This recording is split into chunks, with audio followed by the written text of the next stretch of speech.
Hello everyone, and welcome to episode 4 of campaign 2 of Wildermyth. I damn near almost said Kyber Shards because we're really looking forward to today's episode of Kyber Shards. We'll be raiding out near the end, but then joining More Than a Mia on her Discord, the Sandbox Discord, for this week's episode of Kyber Shards. But we've got a couple hours ahead of that, so let's jump back in. I know that we didn't finish up the most recent act during our last episode, but I don't remember if I'm pretty sure that we wrapped up the most recent combat. Yeah, boy, we are deep into it. So we do have an incoming incursion here, and we can secure this site and then hopefully get some defenses up before they start, because we've got a whole bunch of people here. Or we could pull back, but I don't really like the idea of doing that. Yeah. And these guys are particularly good at doing defenses, aren't they? So, let's take a look here. Hello to Carynne and Azaric. I hope that you guys had a very nice Monday. Whoa, what's happening with Moo? Will be forever scarred by violence, but life is about enduring, and this place endures. Wait, no, I hate that. Why is she so sad? Hold on, back. Stop. So, a while back, Moo's personality changed in response to something that happened, and I'm trying to remember where we can find that out. Is that under stats? Show? Yeah, she lost a lot of goofball, I thought. I think that she was once a lot more goofball. Yeah, -20. So she used to be up, what is that, 87 goofball? And now she's down to 67. I regret that we don't get to find out exactly. I don't remember exactly what led to that, but look how sad she is when she goes to secure this area. Why is she so sad? Let's nuts. So when do these guys arrive? 39 days. Okay, so if we secure the site and if we go quickly, finish the work and let the place heal. Yeah. That seems like the way to go. So, 13 days remaining. Okay, that's really, really good.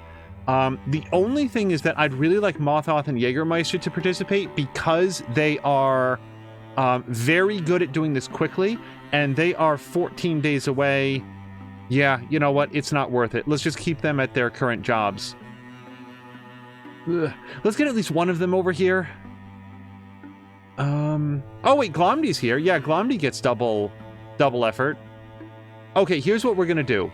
We're gonna take Moo out, and we're gonna bring Mothoth down here. So it'll be they'll get started without him, but then he'll be able to lend his expertise when they do it. And Jägermeister will stay where he is and continue fortifying that area. And now, oh,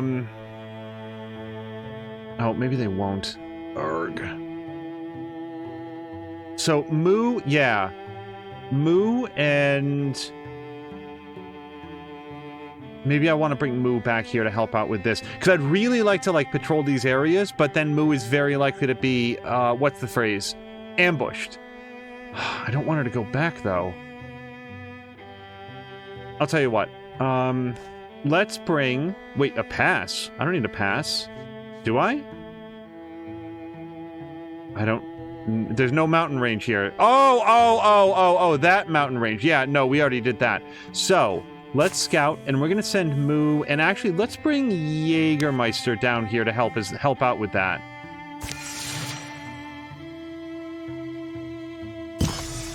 Okay, so they completed the site. Zarn Outfitter has been cleaned and put in good order, with time left for a few days of comfort. It'll provide resources. Next...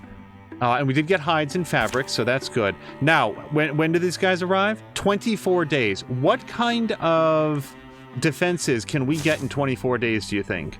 We might as well aim at tier 3 defenses, so let's start there. Yeah, Azaric and Carynne, I hope you both had a good Monday.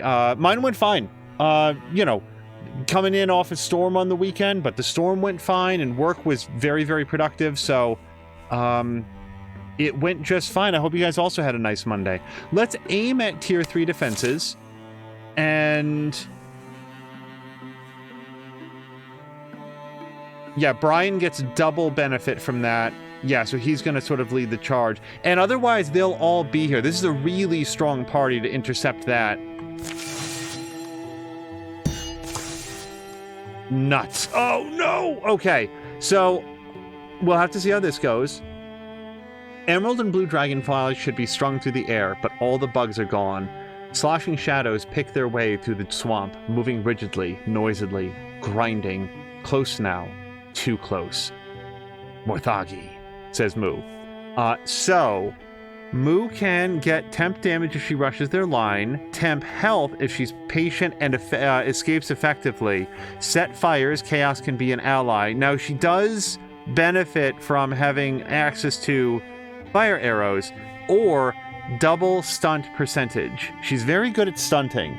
Do you guys in chat have a preference here?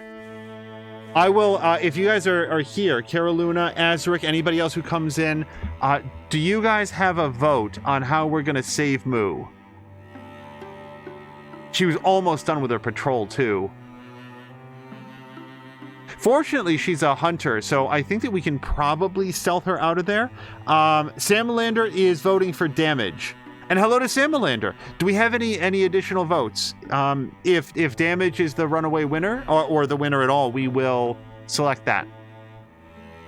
And when it says temp damage, I think that's usually for like the first 3 turns, which is most of the turns. I know that it says temp damage, but most combats, regardless of participants, don't go much beyond 3 turns. It might be less than that.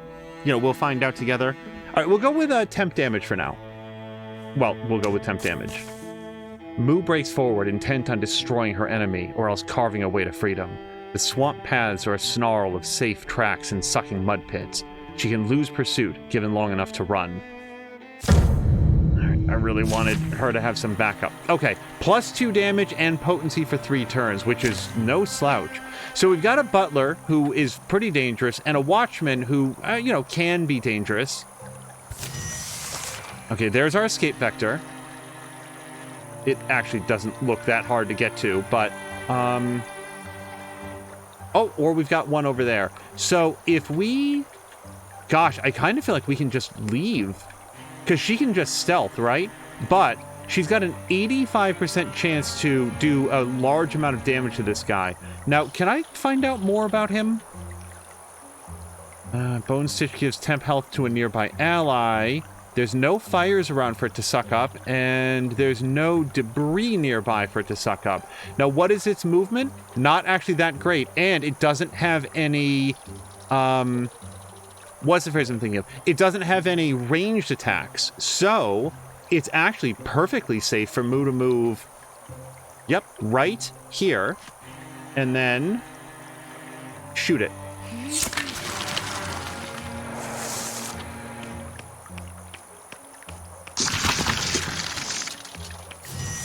All right, so,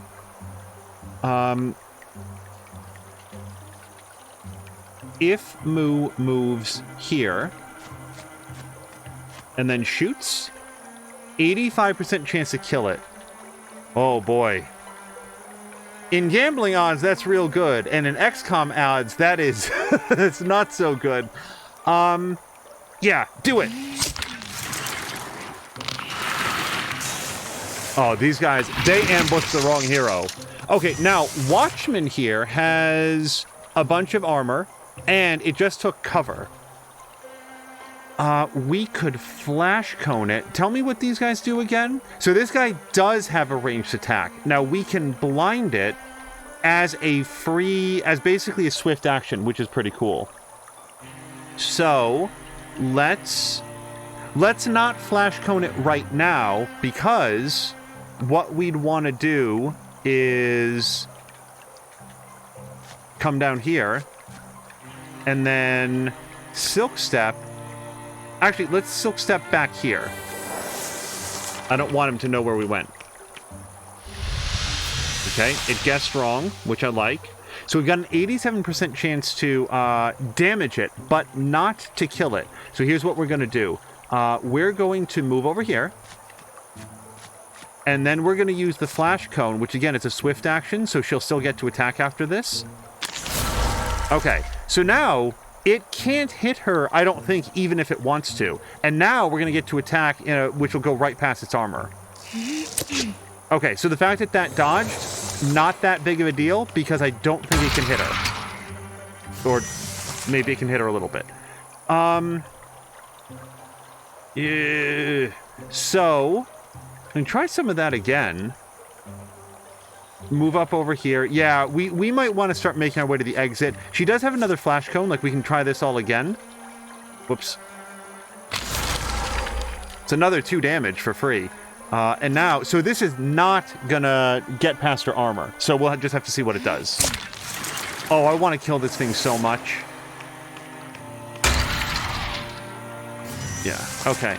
So, now the question is, do we escape? Or does Moo fucking kill this thing? I think that Moo kills it. I think that's what happens. So we're going to move over here, and then we're going to Silk Step again. Let's just Silk Step away, because she's got range for days. She can hit this thing on the moon. She doesn't have to... Uh-oh. Okay, so it did find her. If she swaps weapon, which is a completely free action, what are our odds?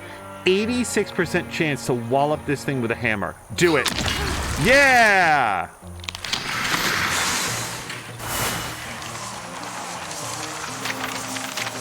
That's what I think of your ambush. Oh, it never gets any easier.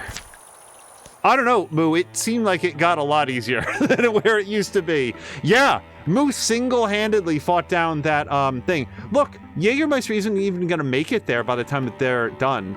And where are we now? So they'll be here in 15 days, and they've already gotten up to tier 2 defenses. Do we know how long it's going to take for more? 14 days. Wait. Go back. 14 days for tier 2 defenses, and they're arriving when? In 15 days. Wow. Yeah, don't interfere with that. Just let them do their thing. Everybody's got something to do? Yes. Okay, has been revealed. So... yeah, we don't want to do this attack with just the 2 of them, I don't think. But we could send these guys up here, and then also clear this area out, I feel like. So let's scout, and we're going to send Jägermeister and Moo up there. Wow, look at Moo's bonus to, like, scouting. 3.2? That's really good. Done. Carynne is saying, so it moved away and then died? Actually, she knocked it back.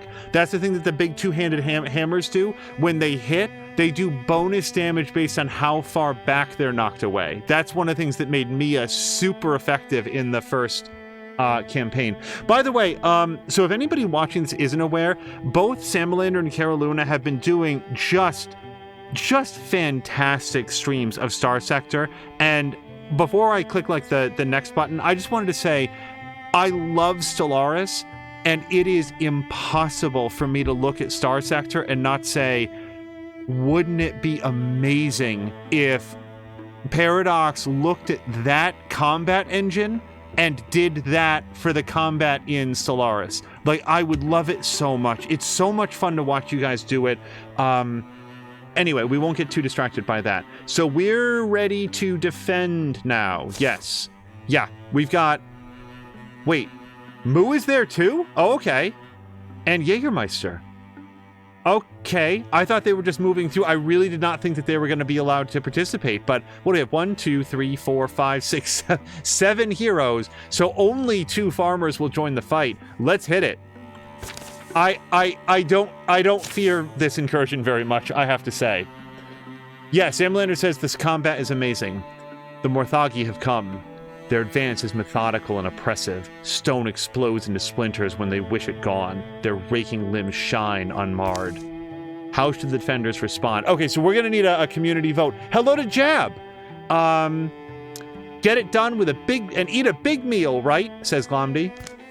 Okay, so... And, I mean, we can try to do it.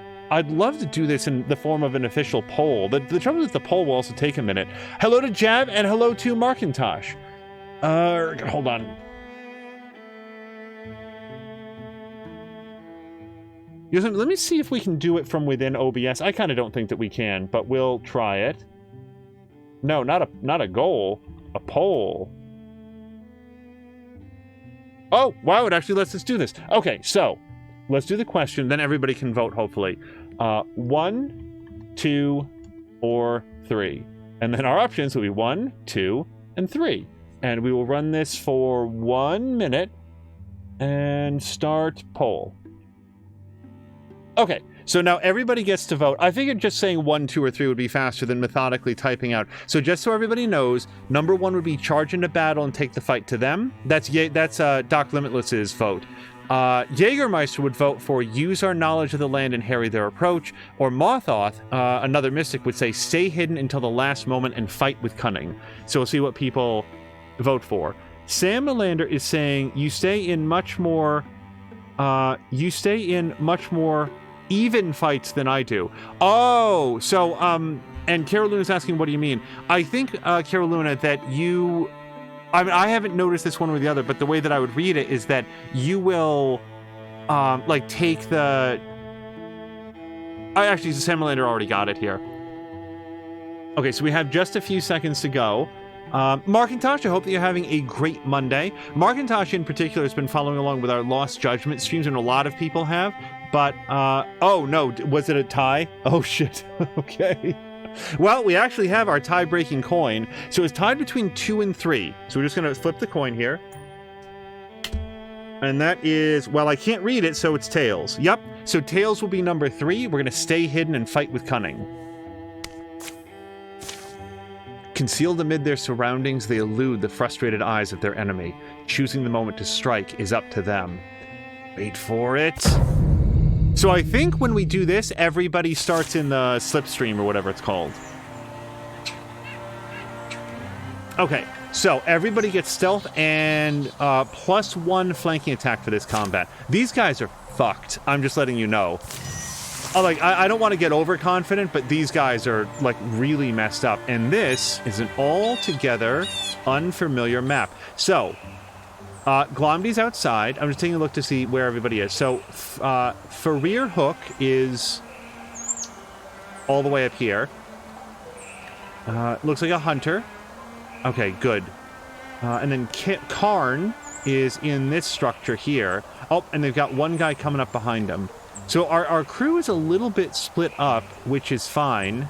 And so far we've only got the 5 dudes. Who do we think is the most dangerous? Well, this guy up here, they are the Weldlings are the guys that like to spit fire everywhere. Now that's good in some cases, but also we've got a lot of dudes on the map, so I don't want all of them to catch on fire. These guys are also fairly dangerous, especially, yeah, so these guys also have Drive Link active.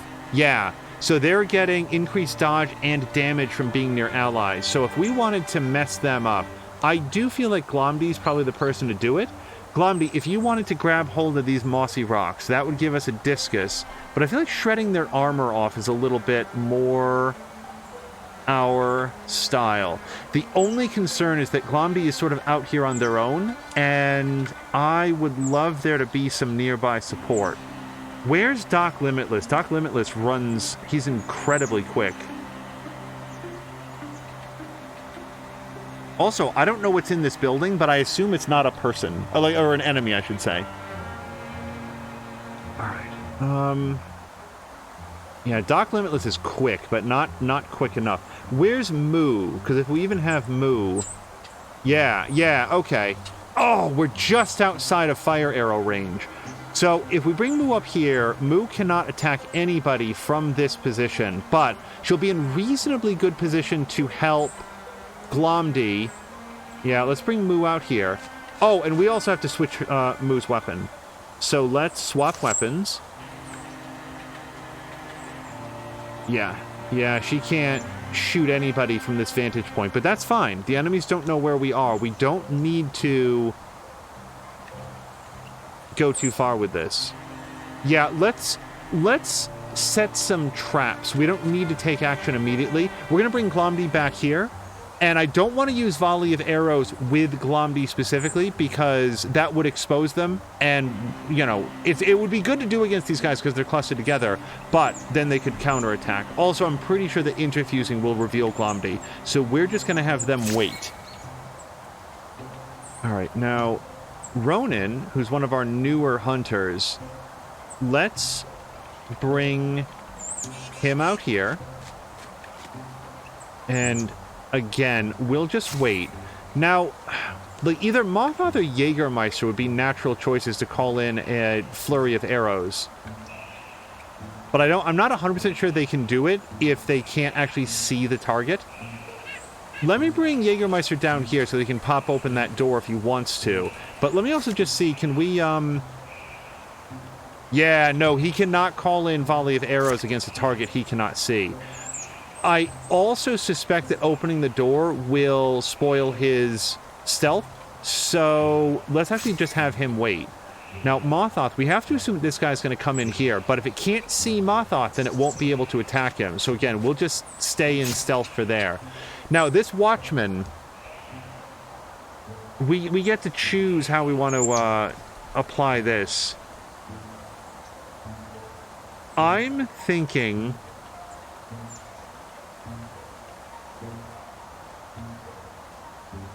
the Watchman is the guy... Can the Watchman... No, the Butler can sweep up the debris and do something bad with it. Okay, so we're going to have Brian come out here, and wait, what's heroism again? Gains +1 action point, and attacks only cost 1 action point this turn. That's going to be so awesome against, like, a big guy. Let's just have him do Guardian. So if this guy approaches, which I think he will, Brian's going to get a free hit on him, and I think it'll swing right through his armor. Now, Doc Limitless... like, Doc Limitless would be devastating against this guy, but he's going to be so much more effective against the groups out here. So we're going to bring Doc out here with Moo. And the question is, do we want to do a double move to get him into, like, even better of a position? I think yes. Let's bring him down here.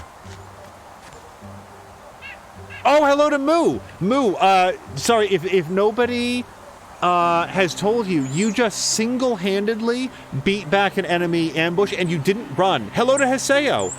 Moo, you did not run. You killed them on the spot. And hello to Brian. Brian, if you're just joining us, you have set up a little defensive post right here, so when that Watchman comes by, he's not going to have a very good time of it. Now, for rear, I think we're just going to pull him back for now. Yeah, just hang out next to Mothog.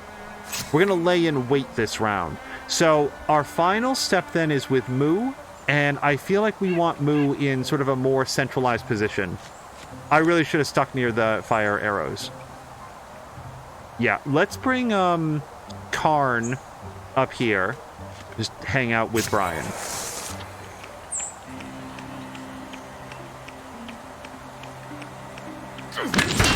Ha ha!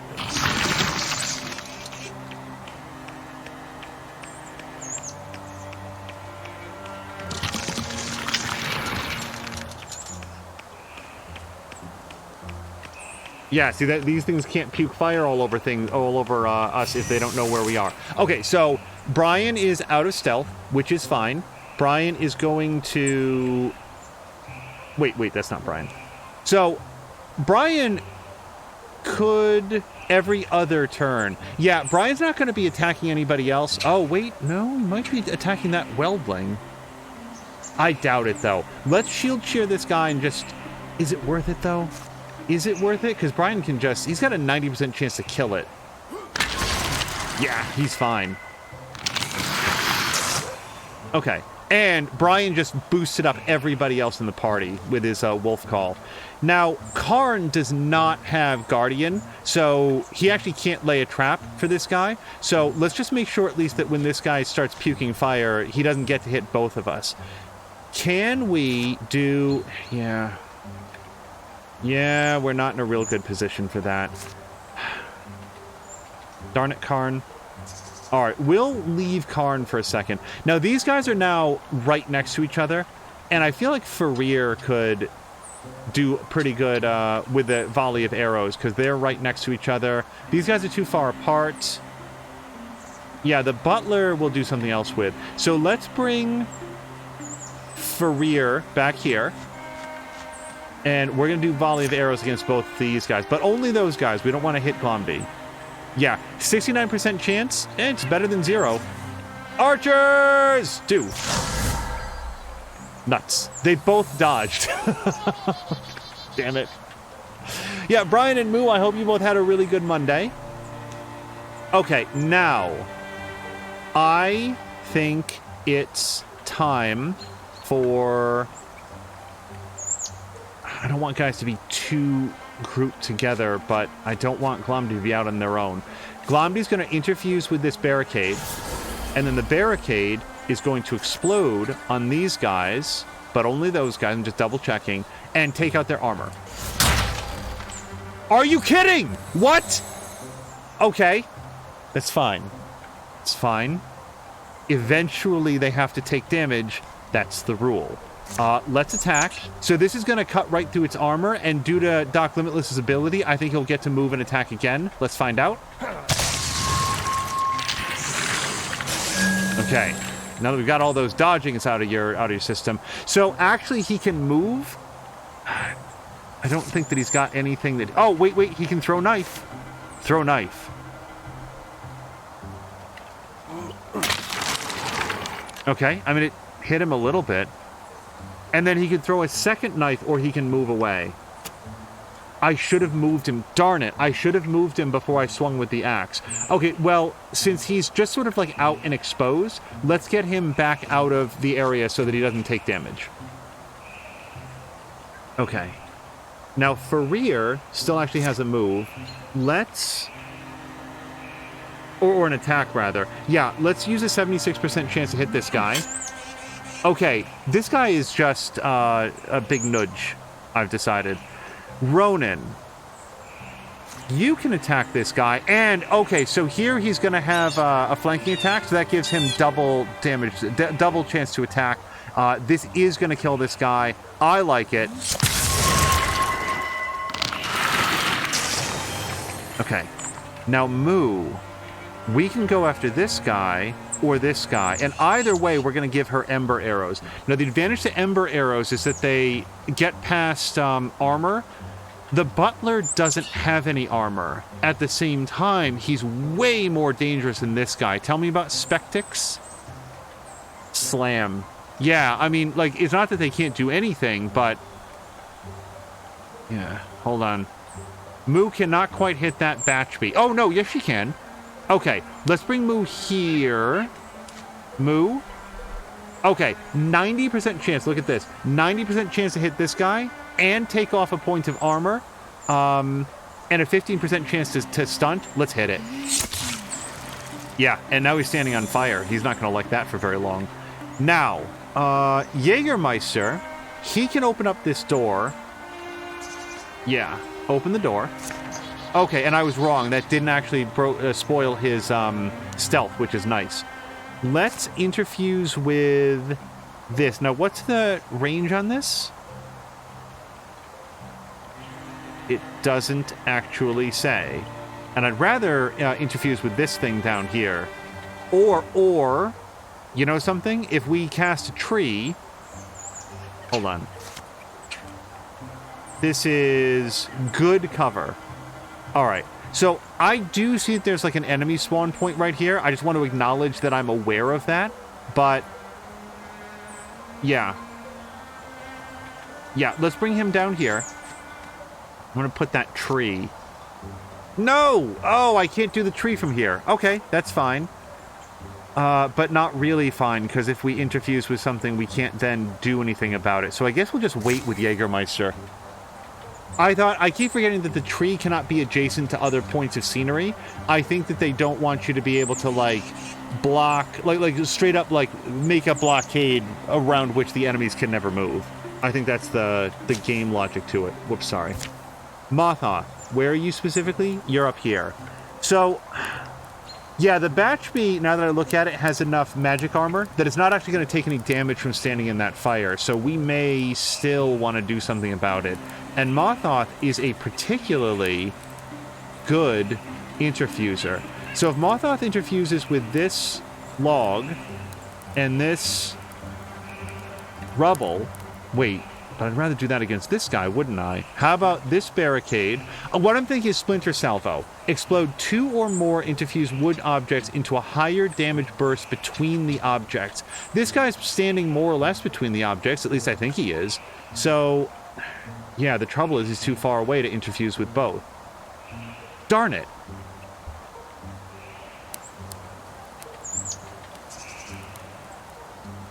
Yeah, arg. I don't want to mess up that butler before it gets in here and starts attacking Ronan and Glomdy. Okay, I'll tell you what. Morthagi, come here so that you can wall with Moo. Then we're going to interfuse with this...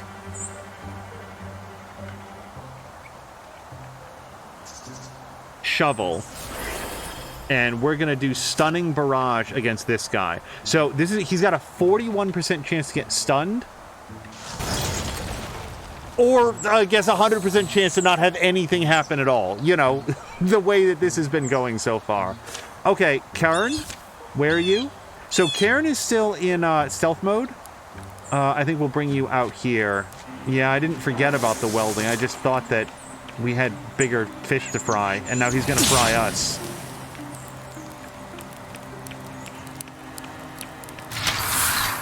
Okay, at least both sides get a little bit of dodge. And blocking. Okay, I don't know where they came in, though. Oh, right there. Fortunately, Jägermeister's still hidden, because that is a second butler. So, Brian, as far as I know, we don't need you back here. We need you in the thick of the fight. So, yeah, we're just going to do a double move. Yeah, just a double move. I really want to use that heroism ability. I think Brian can go toe-to-toe with any of these guys and down them in one round. Okay, now, this guy had the bad luck to come out right next to where Doc is. So Doc is going to switch back to his super murder axe. And, yeah. Come over here. And hit this guy. Awesome. Now, Jägermeister, I think, can just straight up poke this guy, because he's got a staff. This is going to take out his stealth, but we're not going to let this guy run around and sweep the floor, so get rid of that. Alright. Now, Glomdy. We've got a few things that we can interfuse with. He's got a little bit too much magic armor to make the flame steel worthwhile, I think. However, there might be some... Wait. Does not burn out while interfused. That's interesting.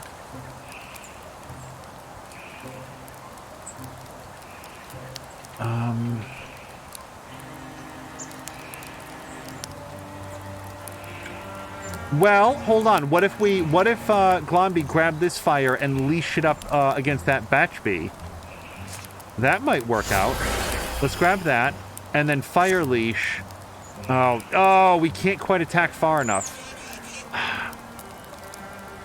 It's got some advantages, though, because it is going to sort of, like, block that area off. It's going to force the batch bee to go around, I think. All right. Now... Oh, actually, you know what? It's also going to force Brian to go around next turn. Brian is out of actions for this turn, it says. All right. Farir. Yeah. Here's what happens for you, Farir. We need you to come down here and then attack from this angle so that we can get a flanking attack with Ronan, probably. Ronan. So, 100% chance to hit and a pretty good chance to hobble it. If we swap weapons, do we get anything better? What's your... Oh, he's just got, like, a little dagger. Yeah, he's not geared up as much as some of the others. So we can sort of mess this guy up, but I feel like maybe we want to, like, try to take this Spectic off the field altogether.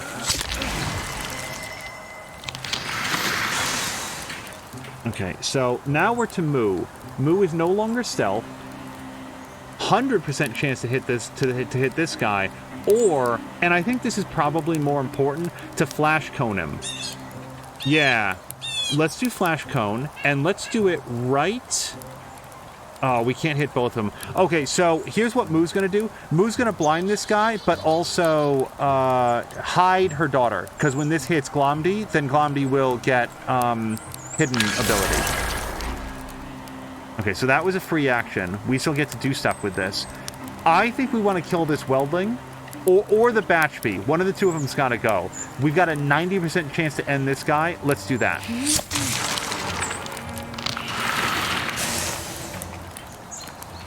Okay. And I think, whoops. Mothoth is second to last. Yeah, Carynne is still in the world. Alright, and where's Mothoth compared to him? Right there, with both moves available. Okay, no, that works out real well then. Carynne, if you can come over here. Carynne. Yeah, he's on the other side of the world for all I care. Hit this guy. And now Mothoth should be able to, step 1, get out of the fire. Step 2, hit this guy.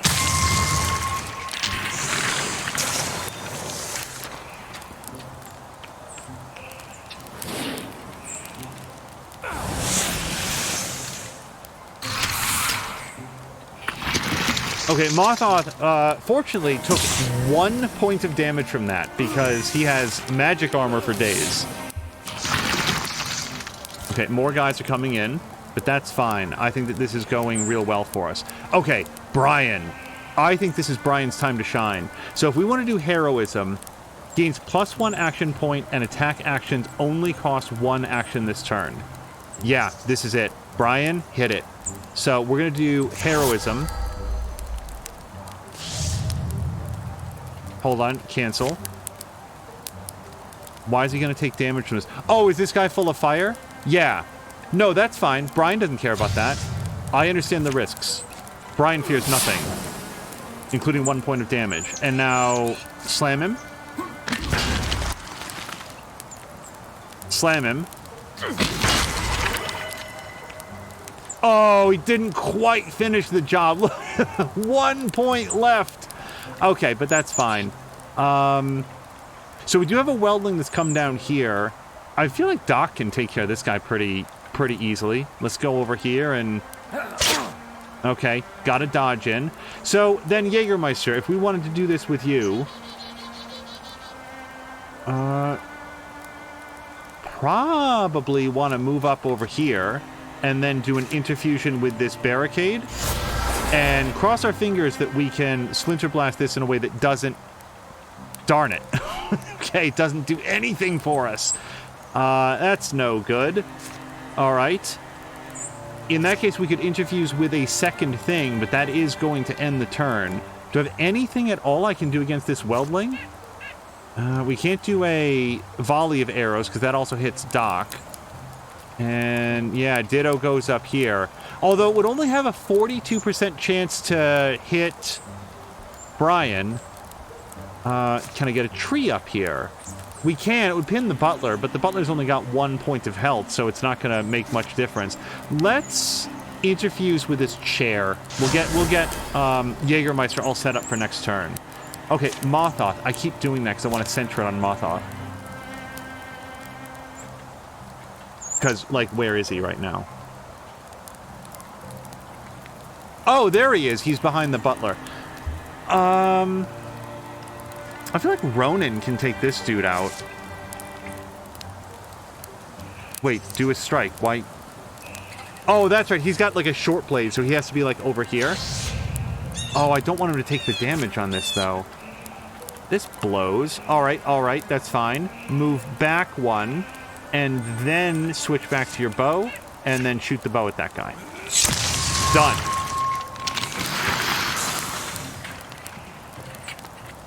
Okay. So, Carynne, I mean, like, I personally love you. I would love Carynne to be in the party from now on. But, if somebody's got to come over here and take one for the team, it's going to be Carynne. So why don't you just get right up in that Weldling's face. And then Glomdy...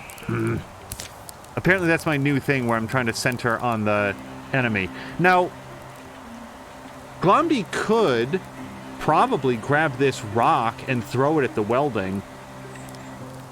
Or, hold on, Fire Leash. No, we can't get the fire leash anywhere worthwhile.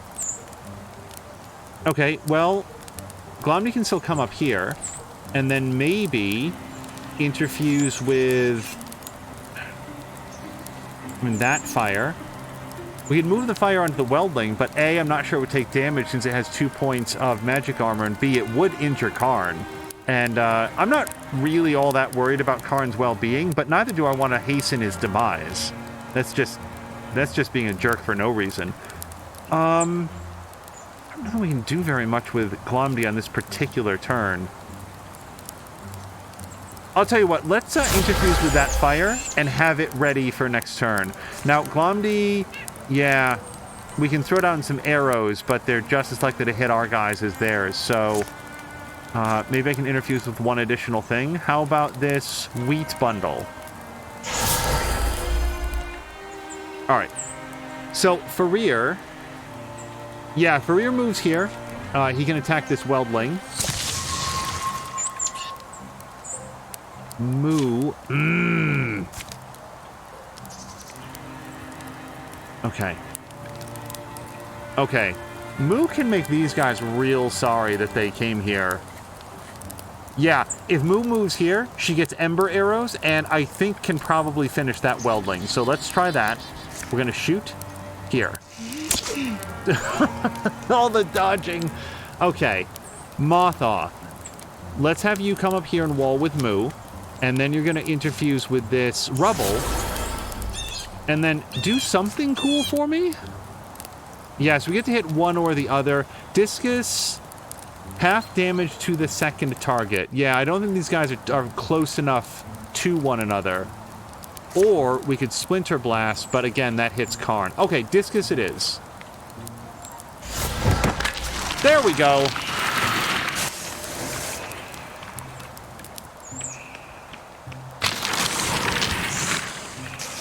Wait, I honestly have no idea why that guy just died.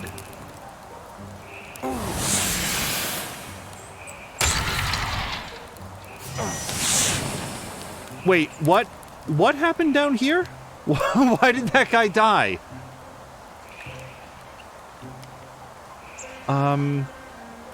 Did it die from moving close to the barricade? No? Hold on a second.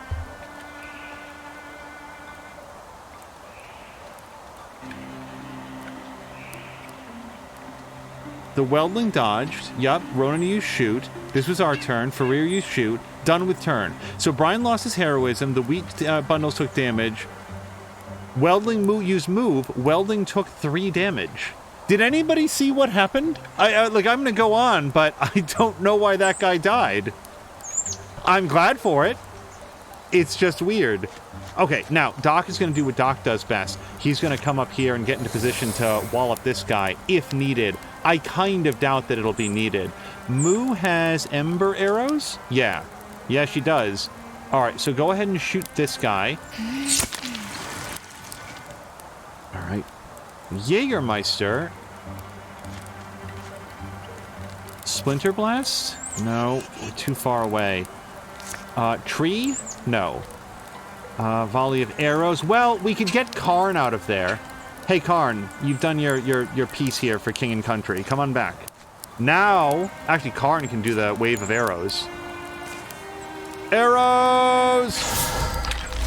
Okay, at least we did something with the arrows once. And Carynne actually would now get another attack, except he can't move again, so we're just going to pull him back. Hopefully that's his house. Morthagi, can you do Splinter Blast now? Oh, we can, with a 100% chance to kill this butler. The butler dies amid a rubble-strewn field that it could have used to put up, like, grievous injury to all of us, and instead it just drops dead. Moo is also saying, that sounds like Grumpy talking to me. Moo, grr. Also, I was so hoping that at some point in this adventure, Moo would get some sort of like a cowl so she could be, I'm Bat-Moo. That would have been so fun. It's like the only part of Moo that hasn't come true in this. Okay, so the wardrobe is now more dangerous. Oh, actually, the wardrobe exists now that I look at it. Okay, there you go. Now, we're blazing ahead. Destroy all Morthagi sites. Yeah, we're doing just fine. Okay, so here's what happens next. We're gonna send... Hold on a second, let's think about this. Oops. Yeah, let's send Moo and Glomdy up to scout that area. Let's send... Well, probably the rest, to be honest. Do we need to do anything else? Probably. Yeah, let's send Doc Limitless and... No, we want Ronan. Or actually, maybe Ronan should go with him. No, I want Ronan to be in the fight. So... Yeah, let's send Doc Limitless and Jägermeister down there to scout that area. And then the rest can come over here and do this battle. So who else do we have? Mothoth, Brian, oops. Hold on, what have I done? But it's only the 3 of them. Oh, that's a really good crew. Back, how tough are these guys? I mean, they can probably do it, right? I'm rethinking if I want to send Jägermeister down here. Yeah, let's bring Jägermeister along. And maybe Glomdy. Now that I'm thinking about it. Yeah, our hunters can scout those areas just fine. They don't need any help. And we're gonna come over here, and yep, the other 5 will come over here. Let's go.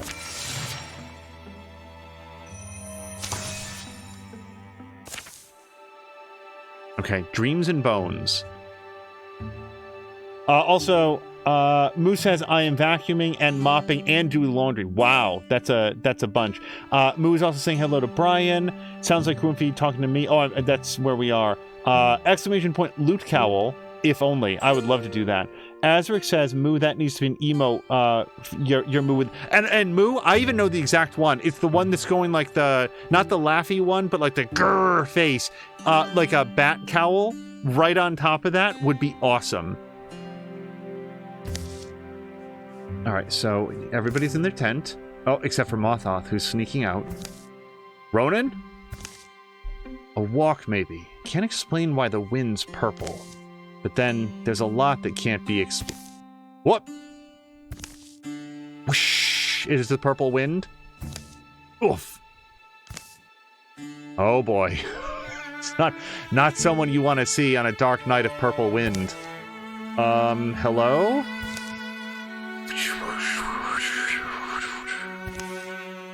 Okay, not quite following. I'm sorry, I don't...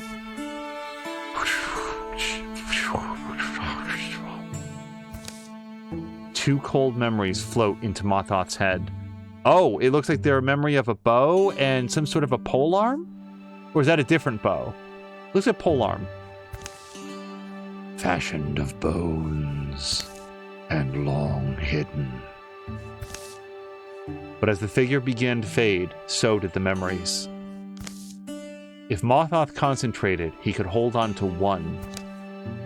So we don't have Mothoth here. Oh, it's a spear. Well, I'll tell you what. Let's have chat vote. So what we're going to do is a poll. And... Yep.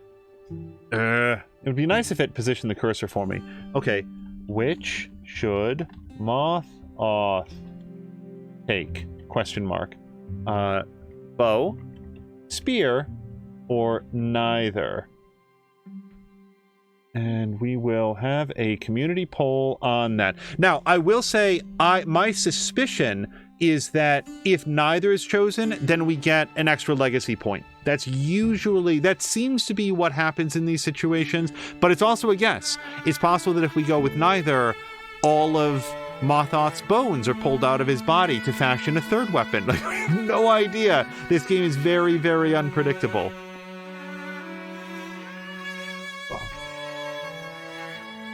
I really should have gotten a drink before I came in. My glass is empty, and I'm here alone today, so there's no one to fill it up. Carynne is voting for whichever one fits his character the best. So Mothoth is a mystic, So he could do pretty well with either of them, given that both of them would allow him to attack from a distance. A spear, I expect, has like double attack range, so rather than having to stand right next to an enemy, he could poke past someone and do damage that way. And it appears that the bow is the runaway winner, so we're going to focus on the location of the bow. Huh? He's still in his tent, and everyone else is asleep. I have to check. If I took the trouble to get into someone's dream and tell them where a bow was, I'd want them to at least check. The memory seemed to take root as he walked, and by the time he reached the hollow tree, he was barely surprised to unearth the old bow. Morthoth! Morthoth? Oh, good, you're not dead. Apparently, that's the first assumption that Ronan made. I found something. Huh? That's certainly something. And I think maybe someone wanted us to have it. Honestly, I'd probably give it away too. Ronan is not a big fan of this, which is odd because it is most likely to go to Ronan if we're allowed the opportunity. Okay, a tier 2 bone artifact.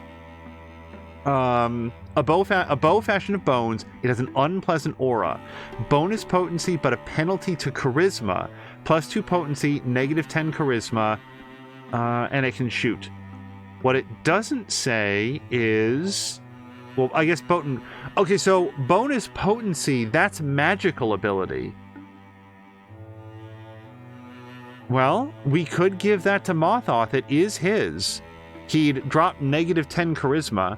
If we gave it to Ronan, well, Ronan actually does have a tier 2 bow, so that's not a really great option. His charisma would drop from 30 to 20. His potency would go up, but potency is like a magical ability.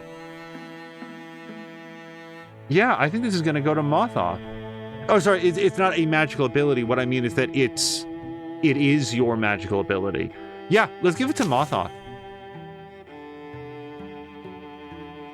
I wanted to give it to Ronan because then we could call it the Bone in Ronan, but it doesn't make any sense if we give it to Morthoth, so we'll just call it this.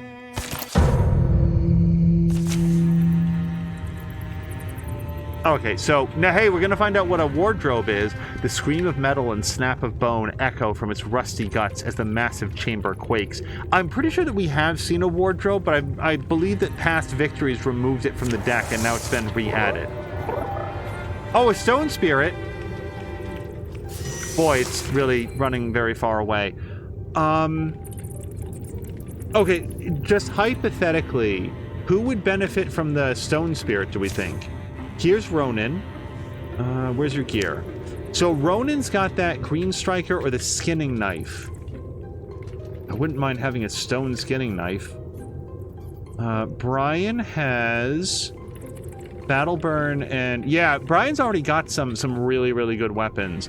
The bone bow, which is already an artifact. Yeah. Also, what is this? Oh, that's his book. That's right. Okay, yep, that gives him more interfusions. Now, Glomdy has the Night Rowan Pillar. Glomdy could do with, like, a stone upgrade. Oh, and so could Jägermeister, for that matter. Okay, so Glomdy or Jägermeister would really like to catch the Stone Spirit. We've only got 4 turns, and this is a lot of dudes between us and them. Just hypothetically, if Glomdy wanted to run all the way there, yeah, they still can't make it. So rather than putting Glomdy's life at risk, we're going to try to take out the Butler and the Welding at least. Now, fortunately, Brian is here, and Brian has all sorts of moves against big, tough enemies. So, yeah, we're probably going to burn... Okay. Let's learn about wardrobes real quick, because that looks really concerning. Oh, wardrobes can construct enemies, and that's in fact what they do. Okay, good to know. So, Brian can only use heroism once per combat, but I still feel like this is the time because we need to get this butler out of the way. So let's use heroism. And then there's no point in using shield shear right now because it doesn't have any armor. Brian, hit it. Brian, hit it again. Yes. And just like that, the butler is down. Now, Morthagi can come up here, and if he does come up here, does this guy get the benefit of cover? I think he does. Partial cover. Yeah, so what am I gonna do about that? I want Glomdy to get the stone spirit, but it seems too dangerous with all those guys up there. Glomdy can come and like hang out with their dad.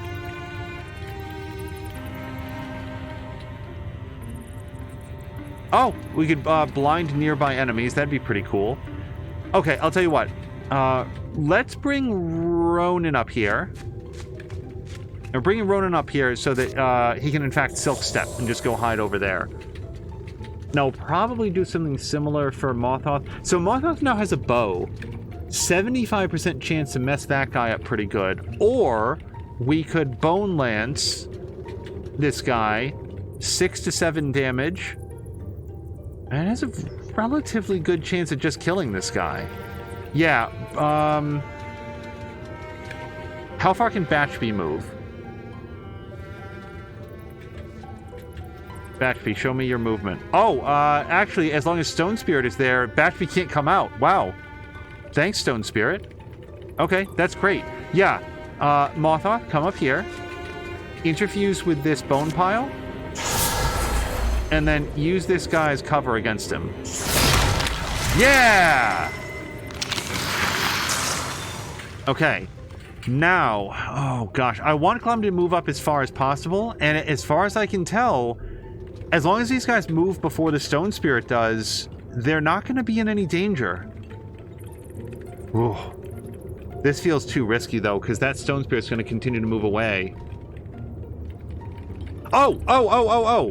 Oh, no! They can now move up next to the Stone Spirit, but that would leave them vulnerable to a horrible counterattack. I don't think we can do it. I don't want to let it go. We're going to move Glomdy up here. Can you interfuse with anything in that room? They can. The cart can do a Splinter Blast against those guys. That seems like a pretty good use of a turn. Don't hit the Stone Spirit. That's our friend. Oh, look at this! They can hit all 3 of them! Do it! But not the Stone Spirit, right? Yeah.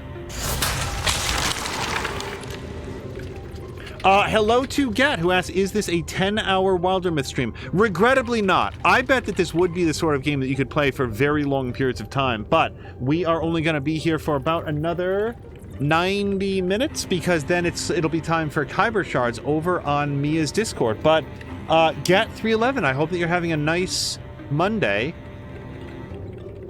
Yeah. Wait, did that miss everybody? No. It took some armor off the wardrobe, but yeah, I don't know why I didn't see what happened. I was not paying as close of attention as I should have. Okay, Jägermeister. Interfuse with this rubble. The trouble is I can't hit anything from there because the Stone Spirit's in the way. Also, I'm not sure that I want to destroy these things. Pin a single enemy for 2 turns. Well, that seems extremely important against the Batchby, so let's try to shackle this guy. 100% chance to pin him.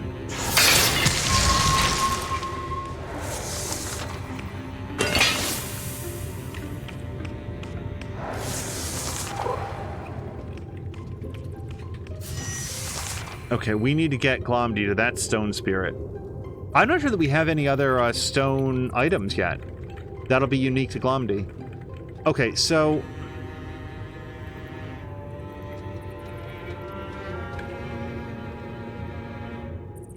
yeah, we want this Spectic out of the way. So let's do this. And we can shoot this guy, 87% chance. We can also interfuse with this rubble. I kind of like that. Yeah, let's interfuse with the rubble. Now again, he's holding the bow, so he gets bonus potency. So this might be really good. Yeah, the only trouble is they have so much magic armor, but so be it.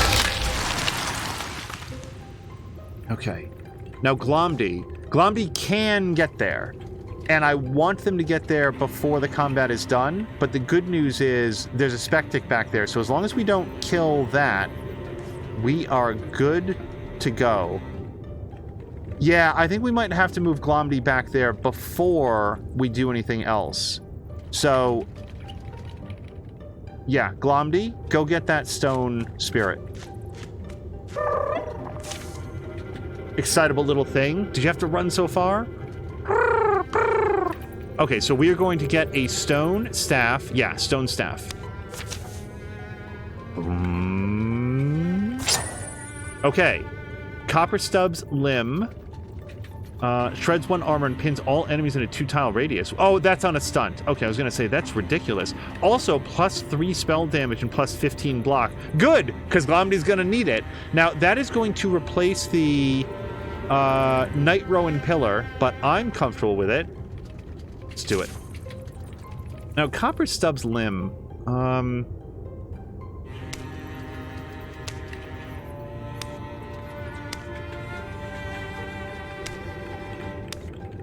Not Fire Cedar. Verific Starward. No. I don't like the Doom part. How about just the Heronstone pillar? That's better. Claim. All right. Now, Glomdy is in a precarious situation. I think they're going to be fine, but I think Glomdy's dad might have might want to have a few words with this Batchbee. Yeah. Brian says, "Yo." All right, slam him. Brian, you can do it. You can do it. Yes! Now, the wardrobe has no attacks, so we're not in danger from the wardrobe. Ronan could come in here and... Yeah.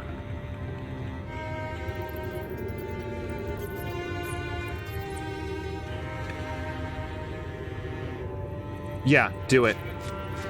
We're gonna come back here. We're gonna switch to his dagger. Stab him. Okay. Now, Mothoth. No. Who's left? Just Jägermeister? Just Jägermeister. Let's interfuse with this fungus.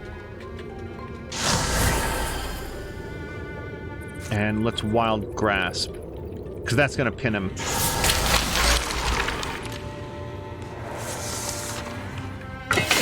Yeah, go ahead. I don't care. Construct them all day long. Also, I noticed that the ones that it constructs are really weak, which is good. Okay. Ronan, shoot this guy. Thank you. Hey, Glomdy, now that you have this awesome new spear, why don't you interfuse with this pot for range? Yeah, we should be able to do this. And grab this guy. Okay, and now Jägermeister, I think, can move here and actually attack this guy. Or let's just Wild Grasp again.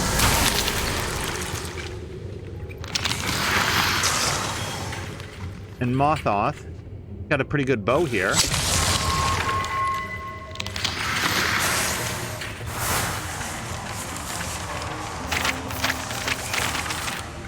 I like when everybody gets even amounts. Okay, the Feather Steel Necklace, an old necklace with a craggy gem, gives extra speed. Boy, this could go to a lot of people, couldn't it? But in terms of being able to get around... Well, you know what? Glomdy actually just really benefited from being able to move far. The only other person is Ronan. Ronan would take him from 5.8 to 6.5, and Glomdy is not as quick as that. The other person would be Jägermeister, but... I don't know why I'm saying but. Yeah, actually this would bring Jägermeister up to where Glomdy is. Let's give it to Jägermeister. Claim. Well fought, Jägermeister. Not that I expected anything less. Just want you to know that I appreciate you. You start to wonder if it's worth it, all this fighting. Oh, you do? I guess somewhere in me, a little voice is saying this will never end.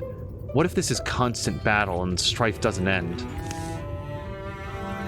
You sort of wish, like I do, that none of this was necessary. We all feel that, I think. And if we see a way to make it come true, to bring peace to this country of witchers, we will. Until then, well, we have to keep answering the call, don't we? Jägermeister's not so sure. Okay, so Batchbees get extra health, which sucks because, like, plus 25% on a sommelier is not a big deal, but plus 25% on this guy is, like, several pips, I want to say. 2 or 3 at least. Alright, so... yeah, here's what's going to happen here. We're going to secure this area, and we're going to check it very thoroughly. We're going to have Jägermeister and Mothoth do that part, because they're actually really fast at it. They get a double bonus. Done. And everybody else, this is actually like an infested area. So let's bring the others over here. Yes, yes, yes. And Moo is already on the case. Done.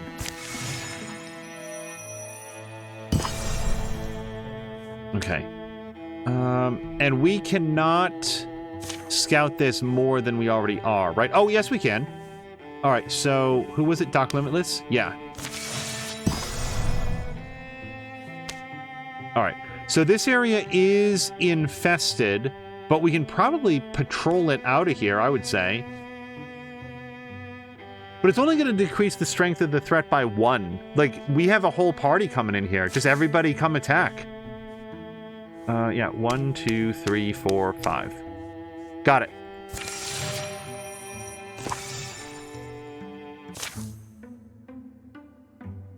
Okay. Moo is saying, I'm just saying when the job needs doing, and needs doing quickly, some of us move in for the kill, and others stand in the corner and commune with furniture. So some of these are like, I do remember them from the first campaign. It's a little bit disappointing when we get like a repeat. Moo is saying, I'm not saying which is better. I'm just saying. And Glomdy, Moo's own child, is who this is directed at. Hey, that furniture has some pent-up rage like you wouldn't believe. And there goes Glomdy. Okay, now they're all continuing on their adventure. Yeah! Gesundheit? I thought I saw a snake, but it was just a vine, I guess. Glomdy says, deep in the undergrowth of the focus of Nock, the elusive vine stalks its prey. It has surprise on its side, and not a lot else. Okay. There goes Doc, moving forward. Yeah! Huh? Yeah! So, yeah, I do remember this. Doc, what do we do? Whatever you do, do it quick. Okay. So, Moo, if Moo is here, I know that Moo is like, I think I just bumped the mic too. Oh, and hello to Patikin! Hello to Patikin and Mia, everybody raiding over. We're doing some Wildermyth up until we're going to join Mia's Discord at about 8 p.m. Eastern for the most recent episode of Kyber Shards. But between now and then, we have a decision to make. And I don't know if Moo is next to the keyboard. Moo, this would be your choice, since I don't think that we have Glomdy here today. Would you prefer Glomdy interfuse with the vines, or cut it, rip it, bash it, whatever it takes? Or I guess point number 3 would be nothing fancy, just get him out. Moo is here and closing a tab. Yeah, so Patikin was playing the Pathless, which we left a lurk in, but I didn't want to see too much of because we also picked that up during the winter sale. So once again, Patikin and I have very, very similar tastes in games, so we're in there to lurk for a good long time, but chose not to watch too much of it just because I do hope to play that at some point myself. But Patikin, I hope you had a really good time with it. I know that that was made by the same folks that did Abzu. Okay, Moo is blowing into the mic. The Pathless is great, says Patikin. And hello to Grumpy. Moo, do you have a thought between, like, interfuse with the vines or rip it up? Moo says, Glomdy is an adult. I'll let them interfuse with the vines. Got it. No weapons to swing, no blows to miss their target. Just give me a second. Glomdy navigated the tangled maze of magic in the vines, their head filled with a horrible cracking and crunching, the world constricted down to pinpricks. And then... All right, knock it off! They were through.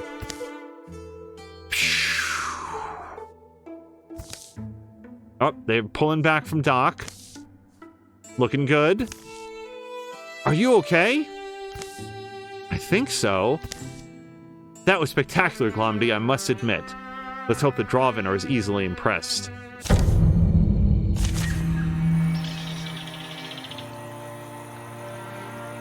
Oh, and also, Moo is saying, since Bossy Mom is not working for me in real life.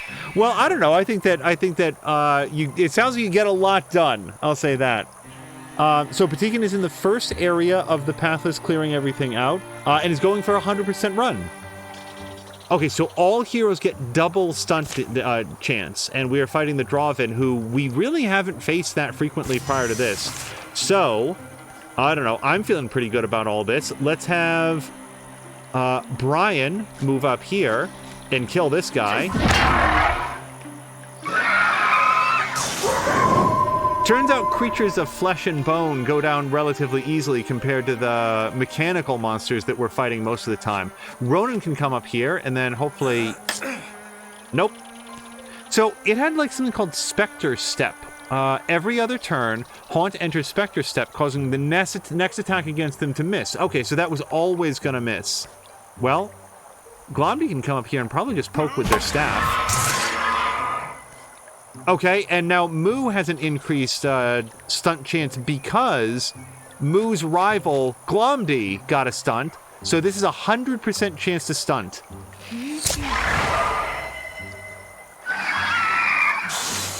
All right, the guards are down. So Doc Limitless can come up here and Silk Step up here.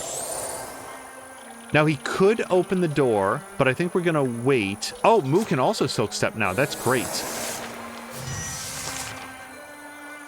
Grumpy can't find the picture of shampooed and dry-blowed cows that he saw this morning. I'm sad. Why would they blow dry the cows? Like, I feel like they would probably dry out outside pretty quickly. But I don't know. I've also never shampooed a cow. Okay, so... I mean, let's just kick in the door and do it, man. Let's hit it. So, yeah, open the door. Okay, now Doc can come in here. Oh, this guy's so burned. So, the Storm Throat. What do we know about this guy? As a swift action, Storm Throat sends their bird to an enemy where it deals damage each turn until removed. I don't know what removal entails. Maybe it's an action. Prompt an attack from a dwarven stump or dart within 5 tiles. Oh, so this guy can call in his friends, including that dart. Yeah, this guy's got to go. So, let's... send him on his way. Doc, hit him. Okay, and now, yeah, so Doc can switch weapons and throw a knife at this guy. Oh, wait, he's cowering. I don't know what that means. Cowering. Plus 30 and dodge for 1 turn. Sorry, plus 30 block and dodge. Well... I don't know that super matters if Moo comes in here and shoots it. No, it's got a 100% chance to hit, I think. But let's see if Ronan can get it done. Only because Moo is still stealthed. Yeah, okay. Oh, Grumpy found the picks! Grumpy, that might be worth putting up in either Moo or Mia's Discord, or both. I'm sure that a lot of people would like to see it. So let's interfuse with this gear pile to lay down a shark trap, I hope. Oh, yeah. So wait, tell me about shark trap. Lays traps of shards on the floor like shark fins, pinning and dealing 4 damage to any enemies that step on them. Well, that should stop them from coming in altogether, yeah? Yeah, look, there's like a trap here now. All right, that's very cunning. Let's bring up Brian. Yeah, let's bring up Brian right here. Oh man, I sure hope no one comes up and tries to attack me. That would be unfortunate. Alright, and then Moo still has a whole turn. So Moo's going to get up close, but Moo is still in stealth mode, so they won't be able to see her.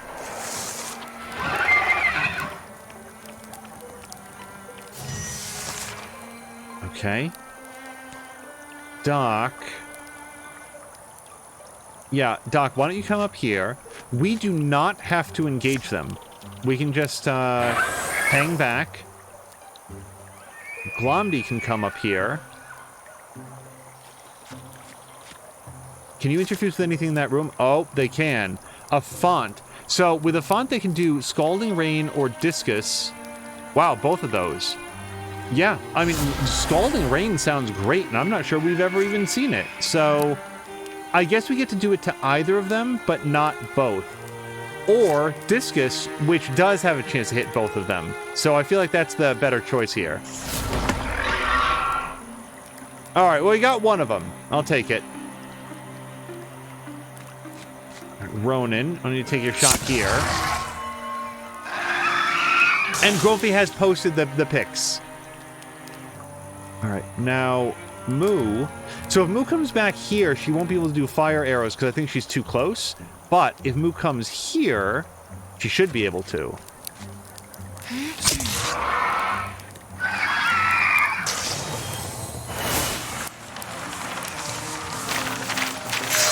Oh!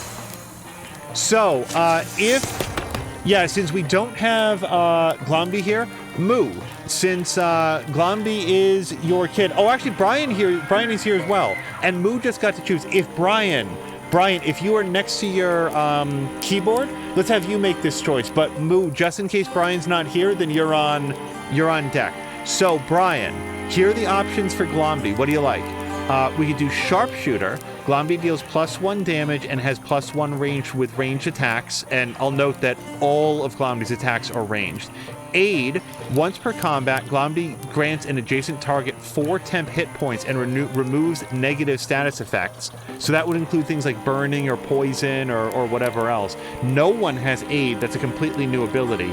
Ignite, once per turn as a single action, Glomby pulls motes of heat out of the air and gathers them into a single point, creating an interfused blaze on a tile with debris. So basically, Glomby can light debris on fire.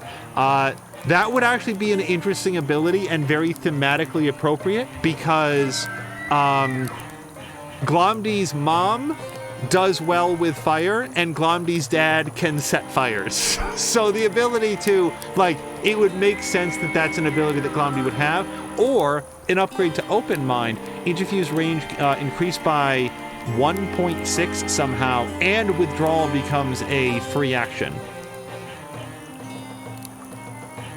Yes, Moo does indeed play with fire. So we'll give Brian a chance to see if he has a choice between 1, 2, 3, or 4, counting from the left. But yeah, today will be, if anybody missed last week's episode, and Brian has chosen 3, so we'll go with Ignite. Last week's episode of Kyber Shards was significant in how it developed the story. I don't want to give anything away. Today will be the follow-on from that, so I'm very much looking forward to it. Moo is keeping it. Moo is saying, yeah, keeping it in the family. Yeah, Brian and the Brian, Moo, and Glomdy family are very pyrocentric. Also, we've picked up an Astral Summer Staff. So that is also a tier 2 ability, +3 spell damage, which is not better than... It's got better stunt damage, but that's the only thing it does better than the stone pillar that Glomdy just got. Now, Moo could take that in place of the hammer, and that would actually give Moo, +1 range on her attacks. We might do that. Yeah. It's either that... No, hold on. Jägermeister only has a tier 1 staff. Yep. Okay, so this is gonna... Astral Summer Staff goes to Jägermeister. It is decided. Okay, so the Draven get net throw for their stumps. We'll probably not see Draven again too much more in this campaign. Yeah, as Brian says, fire. Okay. So... What are we doing over here? We're securing the site, and we're going to secure this site as well. So let's probably just have everybody do it, because we're heading into the final battle for this act now. Yeah.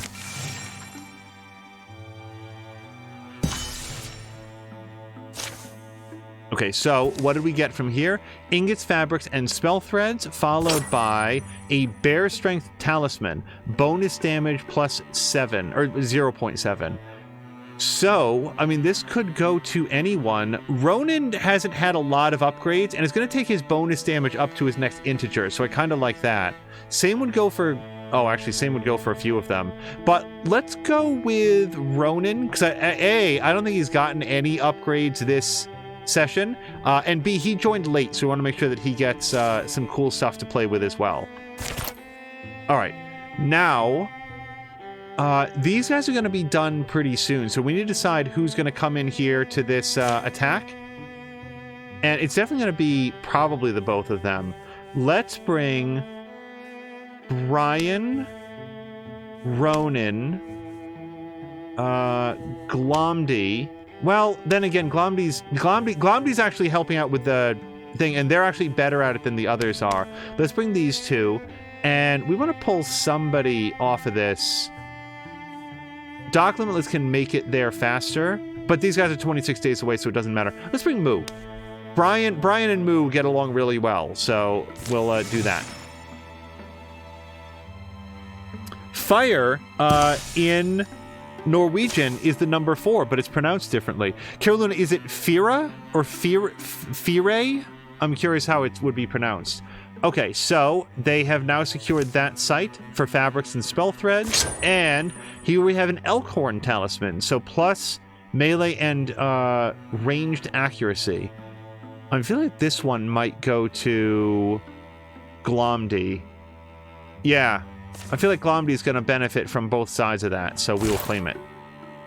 And we're just waiting for them to arrive. Yeah. I mean, is there anything else that we'd want these guys to do? I guess Glomdy could try to go back to, like, Zarn Outfitter or something. Can we do, where would we do crafting if we were inclined to do that? Ah, so if Glomdy and these guys can make it back here, then we'll have them do some crafting. I doubt they're going to make it, though. Yeah, I don't think that's going to happen anytime soon. Let's see, though. We're going to let's gather those two there. All right, attack. A twisting path takes them up to the high hills and finally into the company of the local peaks. Breathe that in, says Brian. Mountain air, best enjoyed in silence. Brian's looking around. Mountain air, mountain paths. My feet already feel busted. For 20 paces, the only sound is the scrape of their feet on rough granite. No one knows this trail, do they? Know which direction we're headed? The way forks. One path leads higher to the top of a precarious cliffside. The other path curves downwards under the shadow of the high rocks. Oh, so we've got a vote. Jägermeister wants to go down to check out some wreckage, and Brian wants to take the cliff path and go see the cottage. So let's do another poll. We'll do a poll here. Yeah, there we go. Which way should they go? Question mark. So, chasm path or cliff path. And we'll let that run for a minute. Yeah, so you guys... Oh, hello to Mothoth! Mothoth, boy, I didn't realize that Mothoth and Brian were here. Otherwise, I might have let them hash it out. But we'll let it go to chat for the vote. So you guys should be able to vote in the current poll. I don't think it works if you're on mobile, but on PC or Mac, you should be able to, like, open up the poll up at the top of the chat and vote that way. Mothoth only just got here. Yeah, let's see. What has Mothoth done in this? So far, the party has been absolutely crushing it. Like, the party's been doing super well. And I think this combat is going to be the last one for this act, but it may unlock some sort of a boss battle. We will find out together.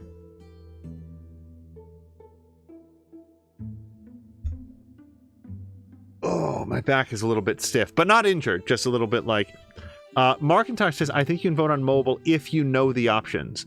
And the vote was commandingly for Cliff Path. So we're going to go check out the cottage.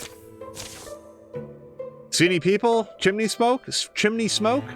Oh, they might be out and about. All right, they're picking their way up the path. Slender walking here. The path sticks narrow to the turnings of the mountain. They climb and cross along the wind-carved rock.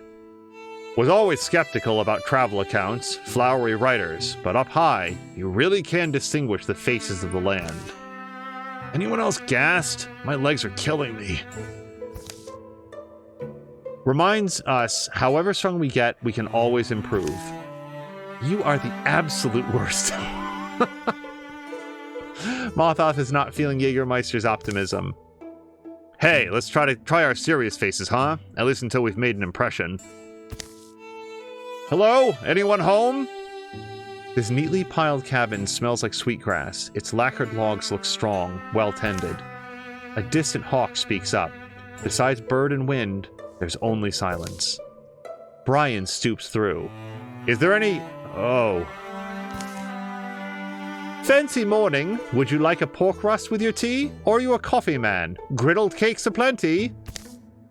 Aromas of sizzling pork rust, hot oil, and floral tea sing in the nose. These cabin walls enclose a cozy lived-in lair for one. Chairs and root stools round a rose table are space for hungry company. Can always make griddle cakes aplenty. Those saying otherwise are spewing slander. Little spewsome slender slugs.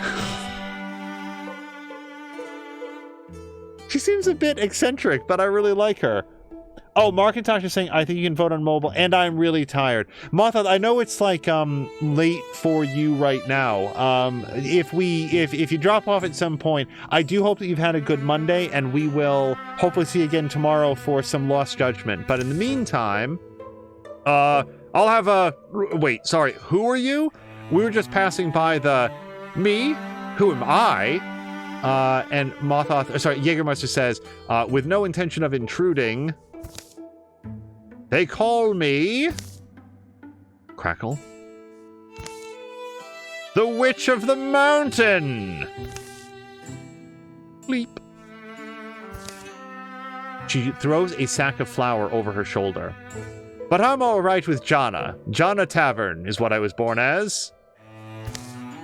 I'm a mischief maker, mostly. I guess my hairdo says that clear enough. Anyway, mischief's not all I make. Famously, I also make wonderful golden brown griddle cakes. For those who solve my bone bison puzzle, oh boy, what is the bone bison puzzle? The bone bison puzzle is about to commence, and it looks like it involves Morthagi. The griddle cakes had better not be a lie. I'm gonna be really upset if we don't get those at the end of this. Okay. Oh, Jenna's not our friend. Boo! Okay, well, Jana tricked us in here. Jana's gonna pay for it. So the cabinet can also do, let's spray the hot oil. Yeah, hold on.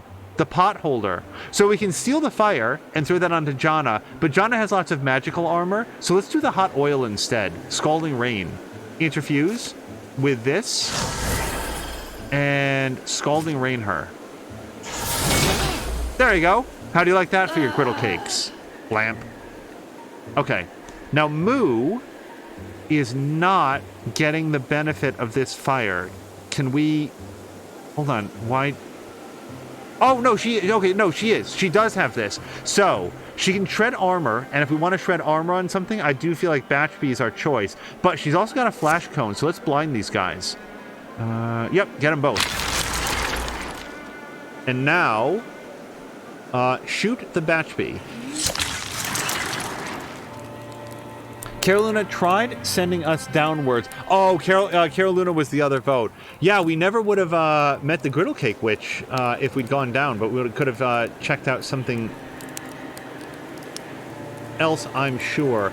So, I want to bring Brian down here.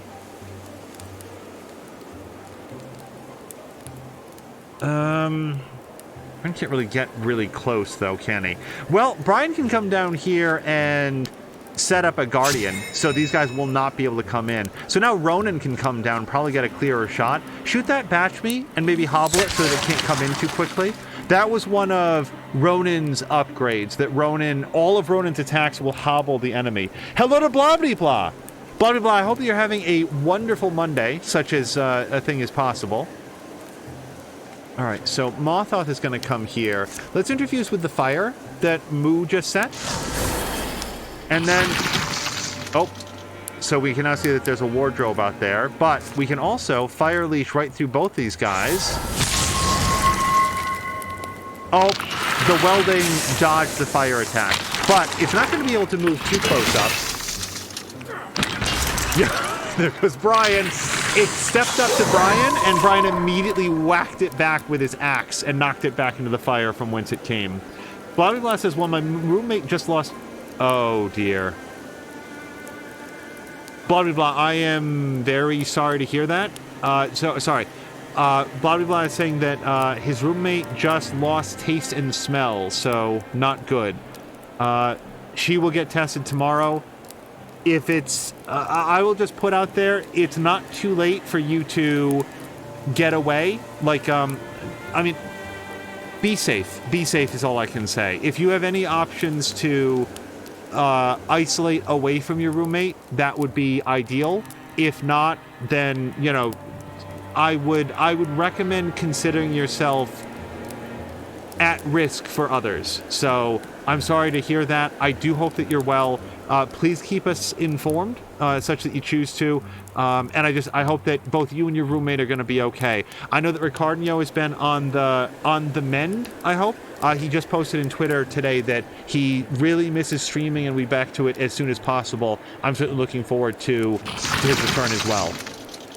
We're going to bring Brian out here and probably just set up another Guardian so that Spectic can't come too close up. Let's bring Ronan up here. And yes. Good. Yeah, as Caroluna says, hello to Ronan.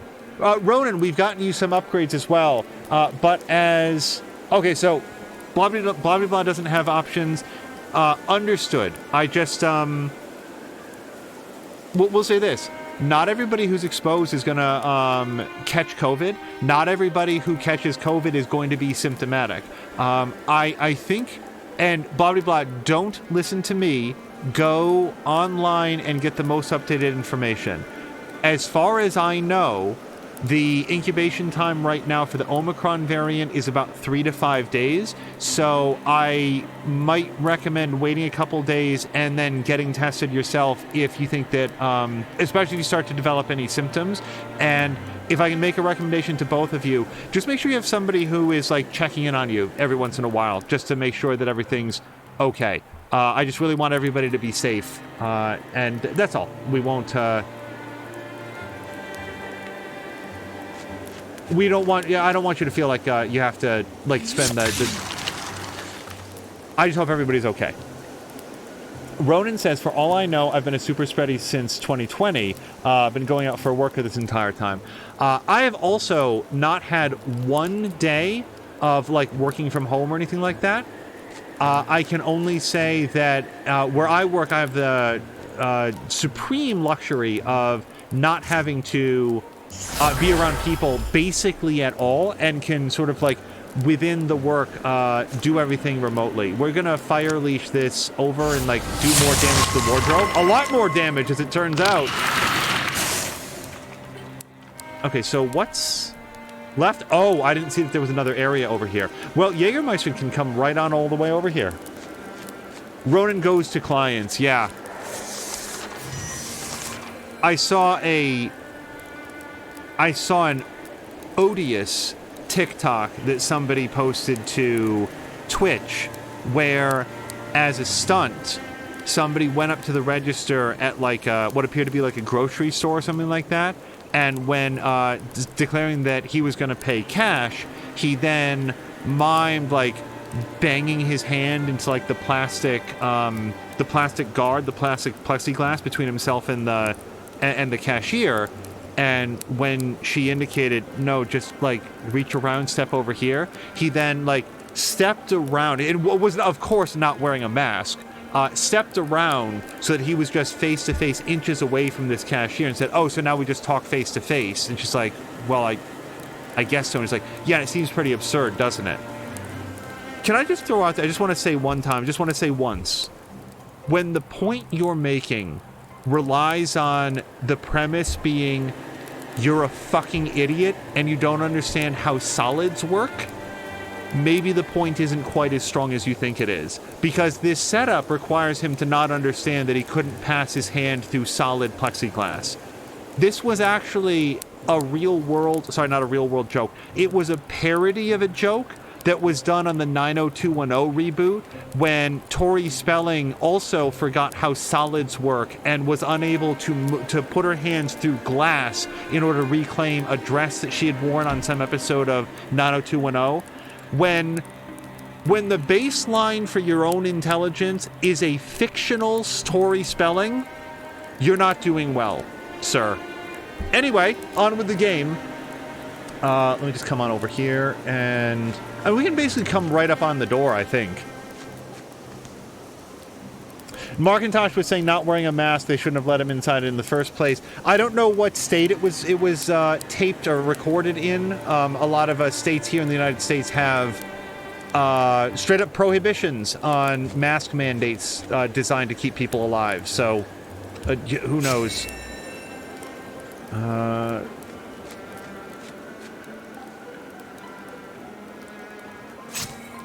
I will say that well before COVID, there is this class of human being that believes that when they walk into some sort of a retail establishment and they're dealing with a cashier or somebody like that, that cashier, the waiter, the greeter at a Walmart, or the person who throws you to your seat at a restaurant, because that person works in customer service, they are therefore beholden to put up with whatever dumbass bullshit you decide to waste their time with. I can only say that I put my job in jeopardy on more than one occasion because I disagreed that I had to put up with their tiresome bullshit. I'm tremendously relieved that I do not work in forward-facing customer service, and I think that everyone who does is every bit as worthy of respect as the highest paid lawyer or senator or doctor in the land. I think that they have a grueling, difficult job, and especially in the era of COVID, need to be treated as basically emergency responders, because they're out there being so-called what are they called, required jobs. What's the phrase that everybody uses? Essential jobs. They're essential workers to man the cashiers and stuff like that, because without them, commerce doesn't move forward. Can we at least agree not to treat them like trash? Can we at least get in, get out, and take the sorry, okay, I gotta keep playing. It just really bothers me. Wait. People came to see Wildermyth. They did not come here to hear me inveigh against injustices in the world. We'll open the door, and we'll get them. Moo says I do not miss waitressing for precisely that reason. Yeah.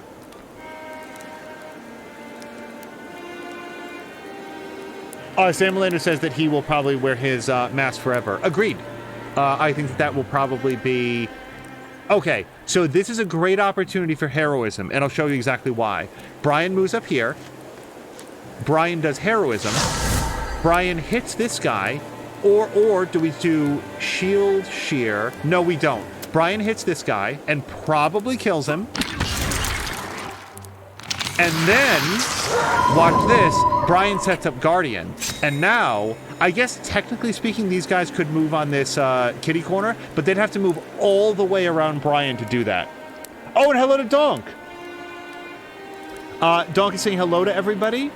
But yeah, just to agree with Sam Melander, I expect that I will probably be wearing a mask in public for the remainder of my life, because I will take any action that I can to avoid getting COVID myself in all of its various forms, which now seem very likely to continue in perpetuity, but also just to keep other people safe. For all I know, I've had COVID and was never symptomatic. I don't know.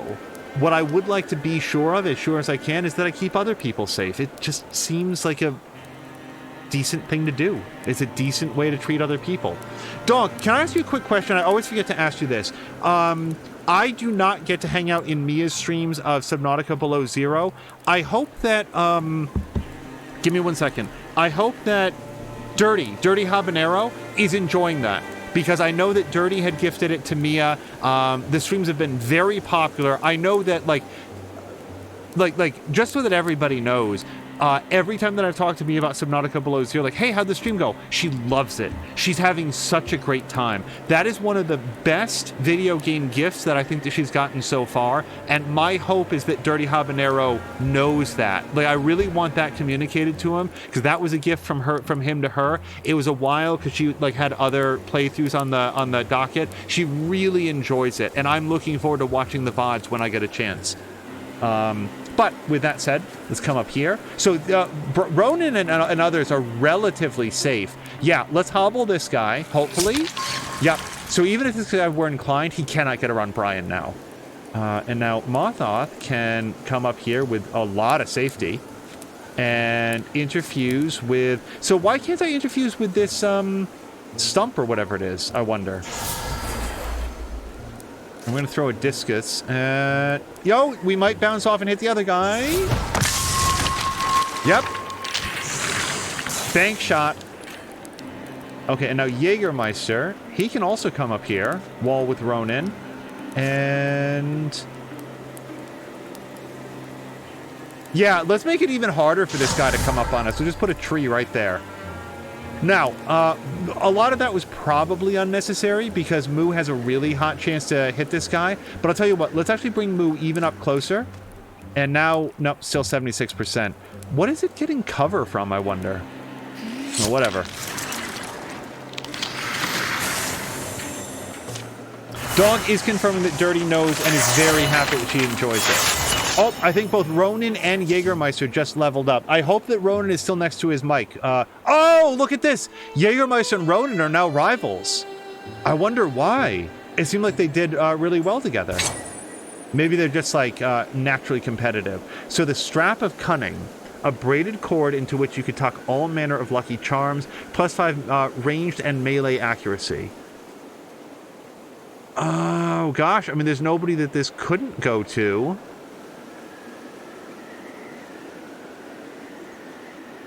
I'm going to see where everybody's accuracy is right now. Morthagi, Doc Limitless. So, 107 and 112.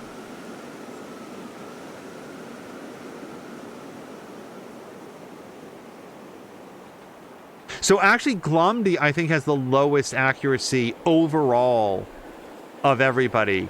Because, yeah, Glumdy's at 107s all. So let's go ahead and hit that. Okay, now, Ronan. Ronan has leveled up. Oh, Markintosh has to go to sleep. Markintosh, thank you so much for hanging out. I hope you have a great night, and we will hopefully see you tomorrow. Ronan is here. Okay, so Ronan, you have just leveled up. So here are your options. Ambush. Ronan draws back using a ranged attack on the first enemy who enters the threatened tiles, dealing an extra +2 damage. If the shot is not sprung, Ronan gets a free attack at the beginning of his next turn. Now, it doesn't say it here, but Ronan cannot move before taking that that free attack. However, this is something that, was it Samalander? Or was it, who had this in Campaign 1? It's an awesome ability. It's really, really good. Heroism, this is something that Brian has, and you've already seen it used to great effect in a number of combats. Once per combat, Ronan gets an extra action point, and attack actions only cost 1 action point this turn. Especially with a ranged character, theoretically that would allow for 3 separate shots. Tinker, once per combat as a swift action, Ronan grants 3 armor and 2 warding to himself or a nearby ally for 2 turns. This was an ability that Mia had in the previous campaign, and again, really, really useful. or an upgrade to crippling strikes. Attacks against hobbled enemies deal +2 damage. So basically any follow-up attacks to enemies that have previously been crippled or hobbled will deal additional damage. So Ronan is leaning ambush. Ambush, there's nothing here that's bad. I will say that. Sometimes I'll like lean more heavily towards like 2 or 3 of them. In here, all of them are good. So if you're thinking ambush, we can absolutely do ambush. And we can absolutely do whatever you want, but just, you know, whatever sounds good, you got a lot of good choices here. Carynne is saying, hashtag blame someone. Samlin is saying it wasn't me, it was someone. I feel like I missed something. Who are we blaming? Okay, ambush. Got it. Okay, Jägermeister is now a Bronzehorn Mystic. Now, Jägermeister's not here, so yeah, I'll probably do another poll. So here's our options. I'll read them out so that you guys can think about. We'll do a quick poll. Long Reach, which is +1 range with all attacks and abilities. So that includes melee attacks. That includes everything. All of his interfusions. Tinker, that gives +3 armor and +2 warding to himself or nearby ally. And I think, yeah, it's a swift action. Tinker's really good. Naturalist will give advanced interfusions with plants and trees. And I think it's Jägermeister that can, like, spring up the trees. Yeah, it is, because then he can do an upgrade to his tree ability. Archers is trained from a turn-ending action to a single action. So technically he could throw up a tree and then do something additional with it. So let's do a poll. Donk is saying Twitch Mobile is literally the worst of all apps. I do not have it, but I've heard that, oh gosh, what's it called? Paramount Plus is effectively non-functional. I think it's Brian Shea on Twitter. He's one of the people who works at Game Informer. It's just absolute trash. It never opens. It never works. He can't watch any of the things that's on there. So which upgrade is for Jägermeister ? So we'll do Long Reach, Tinker, Naturalist, or Arches upgrade. Now, I actually can't really see what I'm typing into, so if something here is misspelled, forgive me, and we'll start that poll. And this might have been the last combat of the session. If we'll see how it goes as we like cross into like the next turn. Moo has thrown up a lot of things in my life, but I've never thrown up a tree before. Yeah, it's a rarefied talent. I never watched one episode of Joan of Arcadia. If anybody's not familiar, that was a television show on CBS about a young woman who started having just frank conversations with God. And I believe it was during the premiere episode, one of the little like preview scenes they showed off was Joan of Arcadia saying, okay, so if you're God, show me a miracle. And God pointed to a tree. And she's like, yeah, that's just a tree. And God said, all right, well, let's see you do it. That was the whole conversation. Never saw one episode of it, but I do remember that interaction.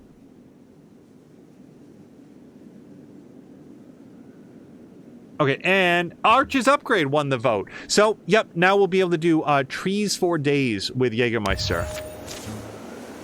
Janet Tavern, no, he's dead. Sorry, she's dead. I don't know why I said that. Jana Tavern, Witch of the Mountains, drops back against her furniture. Irk. Are you all right? Also, Brian, why do you care? Well, she pops back up. Yeah, sorry. Wanted to give you a bit of an elongated victory thing. You all got the bone bison. Unscathed for the most part, though, aren't you? That feels anticlimactic. Certainly a rare kind of person, aren't you? What did we even accomplish? Why, you've earned a sample of one of my mountain recipes, of course. How hungry are you? I wouldn't eat here anymore. Generally speaking, when my host attempts to kill me, I find a different establishment to eat at. Sort of where I go with that.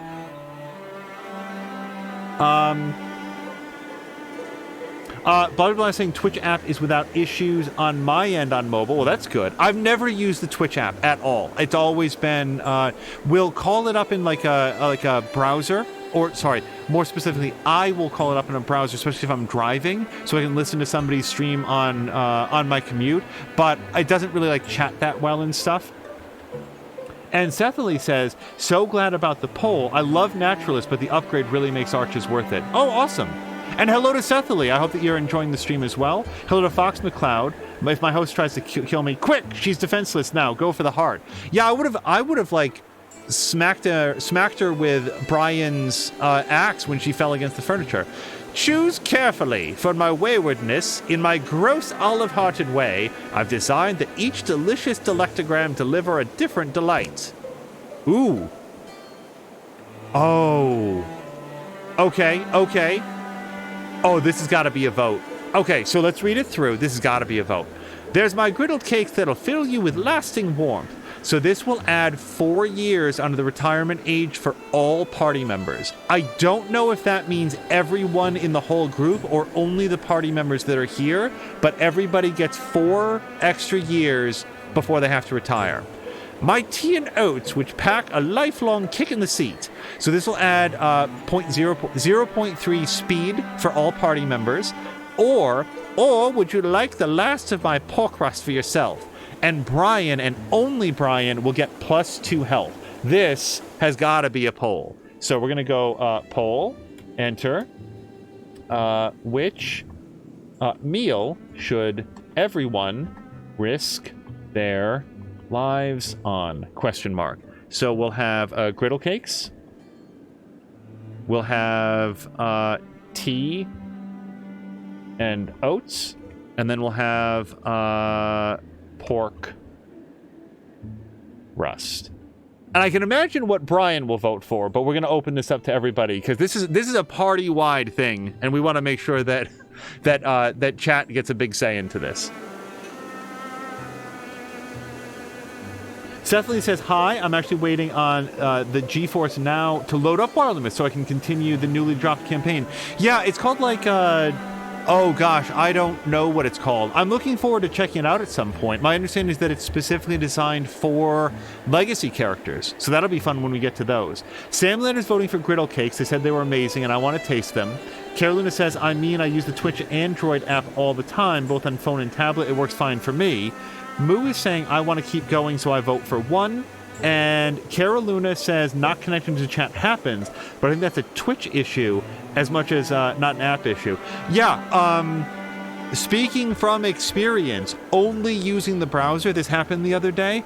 Chat just very quietly disconnected, and we didn't see like a whole raid that came in. So the vote is for griddle cakes. I think 100% of people voted for griddle cakes. You guys got it. While they eat stacks of griddle cakes, Jana gives a brief account of how she ended up on the mountain. Persecuted, robbed, run out of 10 towns, she retreated to this high home where her eccentricities and frequent mischief would only bother those who blundered into her domain. And at that point, aren't we all fair game? Haunted I'll always be, my memories sharp and scattered like a flung mirror on this very mountainside. Haunted me. And this house, and these chairs, stools, and treats. Only the coffee's normal, I'm afraid to say. Only the earthly blue coffee. She goes on for a while yet.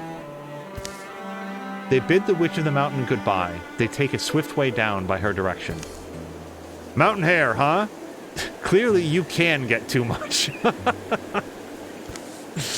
Their dealings with the Witch of the Mountain don't go unmarked. The locals tell sour stories about Carynne's rebirth and their deeds for years afterwards. Ooh, consorting with witches.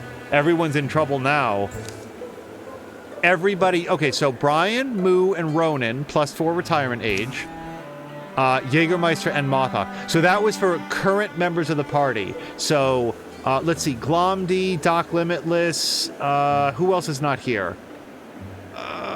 We're definitely missing somebody. And I'm forgetting who I'm not saying, because we have...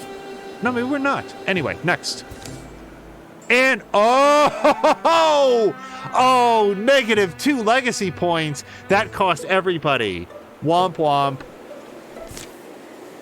If y'all don't want to know why you don't become legendary at the end of this, that's why. Okay, so the butler now does extra damage. And...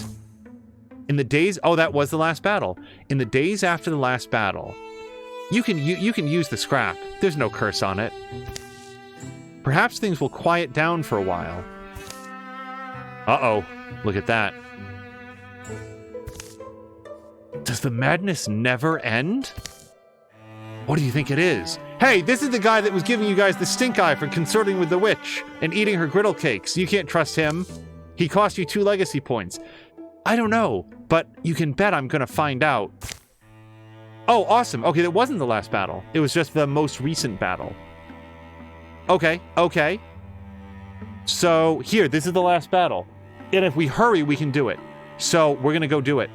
Who do we want at the last battle? I don't know. I guess we'll click on it and find out. Okay, so I want Doc Limitless and Glomdy there because they didn't get the -4 to retirement age. So let's... Oh, Glomdy is there. Okay, but I want Brian there too. Yeah, Brian's our only warrior. We definitely need Brian. I know that he's 2 months away, but that's the way it crumbles sometimes. So... Okay. I want Doc Limitless there.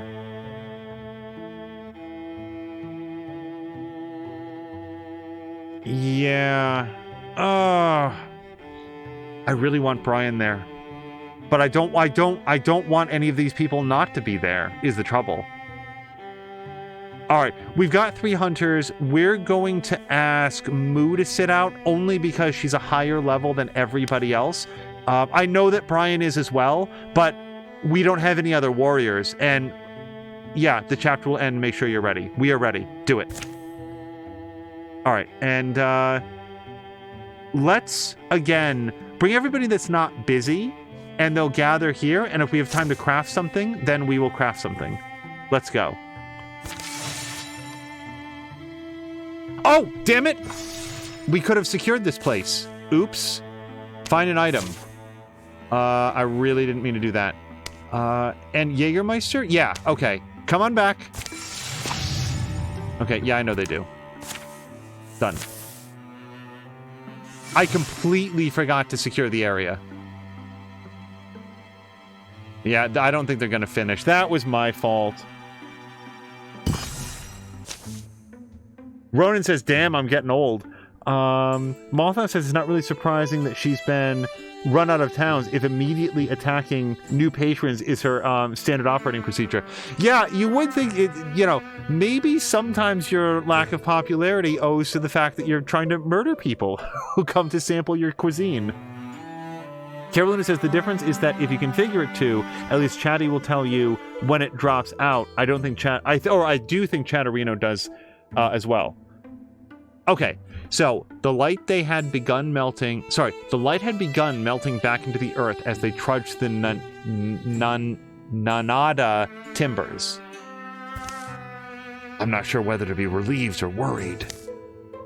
Wait a minute, isn't this where Gwynvia's forge is? Yeah, so if anybody just hasn't been following the story of this so far, Gwynvia seems like a dangerous actor in that she helped out the group, but also herself wants to become a Morthagi. She wants to have her soul transferred into one of the automatons.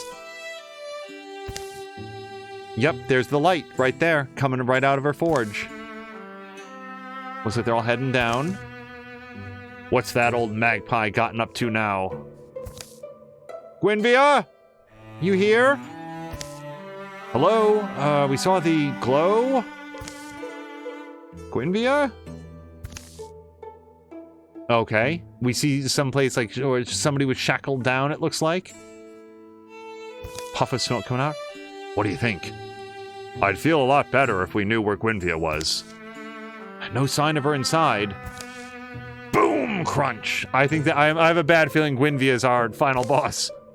Unless she's working on the roof? Boom! Kirk Thumple crash Kurt. Okay. Batchby, Somaliers 2, and a wardrobe to make sure that we can pump out more of them. So, where do we think they're coming from? Probably out back. Or outside? Yeah, actually, so, really from anywhere. And we do see that some more Morthagi are coming, so we could try to... Nope, they're coming from multiple vectors here. Okay, well, let's do our best. Doc Limitless is right here, and has... No, here he is. And has the advantage of being able to go stealthy, so... Yeah, maybe we'll come over here. And we're just going to have him do a little bit of a... Nope. Oh, I moved to not a great area for this. Okay. I thought that he could silk step a little bit closer. Go like that. Okay, Glomdy. I don't really like Glomdy being, like, cut off from support, so we're going to bring them back. And we'll just wait. I don't think we need to interfuse with anything just yet. Now, Ronan also can get... Oh, there's a door up here, too. Perfect. All right, Ronan, why don't you come over here? And then you also will silk step here so he can peek out the door. Fox McCloud is saying, quoting, wants to transfer into one of the automatons and then the weapon to surpass Metal Gear. All right. Now, Brian has, I don't think, anything to fear from these guys. We're going to bring him right up over here. We won't be able to open the door just yet. But when you need doors kicked, Brian is there to put his boot right through them. Bring Mothoth over here. Okay. All right. So there is a batch B here. Now, Brian can hit it real hard and knock it away, too. Let's shield shear it, though. Yeah. And then slam it. And it's going to knock it back. Oh, he killed it. Wait, did he kill it? No! Oh, my God. You guys, look how much damage he hit. And is this thing now stunned? It looks really, really messed up. It's engaged.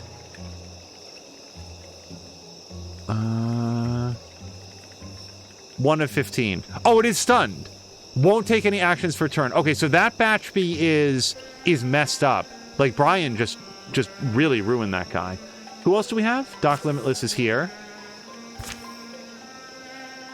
Yeah, okay. Doc, here's what we're going to do. Come on up here. Just open that door for me real good. Okay, so nobody's here. Awesome. So let's go peek around this tree. Good. That's fine. But now we know what this guy can and cannot see. So if we bring Mothoth up here, or really up here, interfuse with this tree, and then do... So we do a couple things. Wild Grasp is going to knock that, or lock that Sommelier down. 5 damage. Oh, actually, it'll probably just kill it outright then. So, wait, why doesn't it kill it? What am I misreading? 5 damage. I guess it's physical damage, so 2 points come off for the physical armor. Or we could do Splinter Blast, which is going to destroy that armor. It also destroys the tree, but I feel like I'm okay with that. Ronan says, dumb NFT news. I can go for a day or 8 without NFT news. I feel very much the same way about it. Ronan's catching up on gaming news today. Guess Sony bought Bungie. That's unexpected. And I will share just in brief the first sort of like just gut reaction that I had to Microsoft buying out Activision. I don't feel like this is good for consumers. I don't feel like it's good for, for people who like games. It feels like it's reducing the amount of competition that there is by siloing out intellectual properties onto particular platforms rather than having holders of all platforms be able to play the games that they want. So wait, can I... Oh, we can throw a fire all the way over there. It doesn't really help in this case, but that's how Ignite works. Yeah, I think that Glomdy might... I want Glomdy to, like, get some fighting in. I don't see anything else out here that requires... Oh, there is a Spectic out here. But I feel like all the like real fighting is happening on the other end of the house. All right.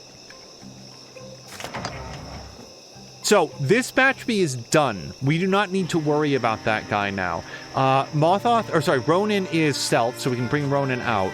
Nothing else is over here. We do have a batch B that just showed up, and he can hobble it, or set up an ambush attack. Yeah. So we have every reason to believe this guy's going to come up.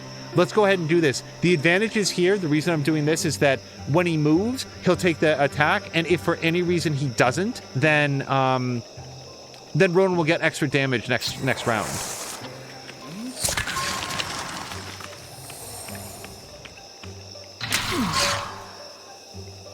Okay, Ronan is engaged, but that's fine. He didn't take any damage for it. Okay, and now we know where the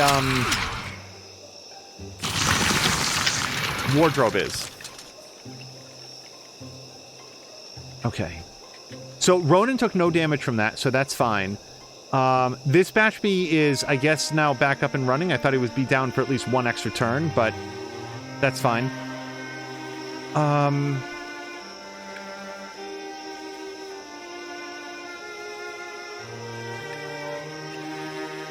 Okay, so now I'm super glad that we brought Glomdy up here. Glomdy, can you do anything about this guy?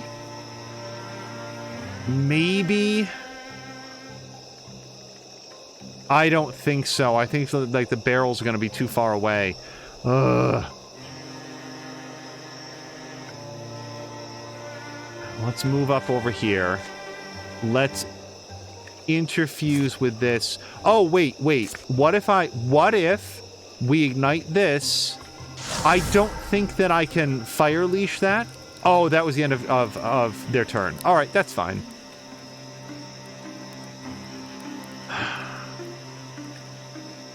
All right, what are our options here? I think I have to kill this batch B because it doesn't make any sense in the whole world to leave it up and attacking things. Sethly says, unless I need to take somebody out with a shot, I pretty much always use ambush. It can be useful to throw them away for bonus attacks sometimes even.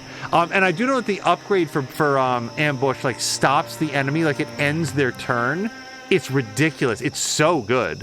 So we're going to bring Ronan back. Ronan had a really good turn there. Yeah. Now, we can set up another ambush, or we can just straight up shoot this guy. I like the ambush, though. Especially since Brian does not have Guardian set up. Let's put it right there. No, let's put it right there, because there's at least two guys who are likely to come in. Okay, so we've got both a Spectic and a Sommelier. Oh, I bet Doc can take care of both of them. Watch this. He said confidently.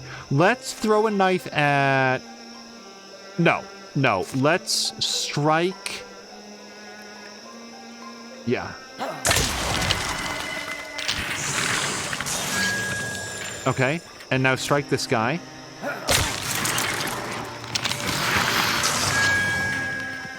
I really like his abilities. So he still gets another turn, and there's a Sommelier here.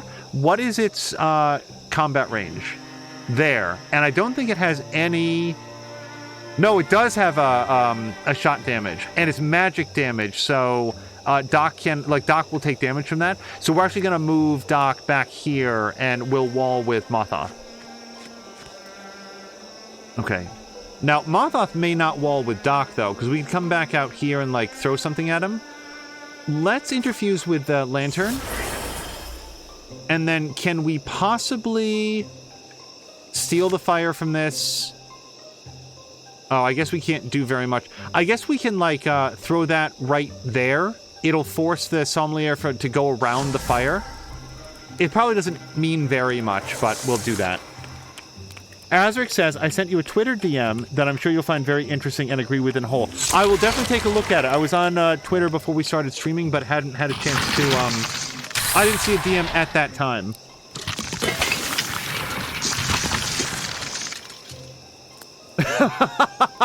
Sorry, Fox McCloud is saying, we came to save the tavern, but Glomdy's burning it down with magical fire. Hey, it's a family tradition. Brian, Moo, and Glomdy lighting fires together. So, yes, let's come...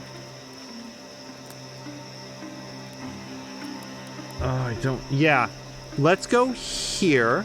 Let's shield shear the Batchbee. That gets rid of his armor. Let's use heroism. Let's attack this guy. Damn it. Let's attack this guy a second time. Damn it! Oh, I'm always angry when that happens. Okay, so...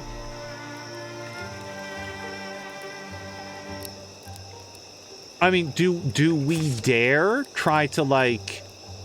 Yeah, I don't think so. Let's move... Yeah, he doesn't have Ember arrows. Let's move...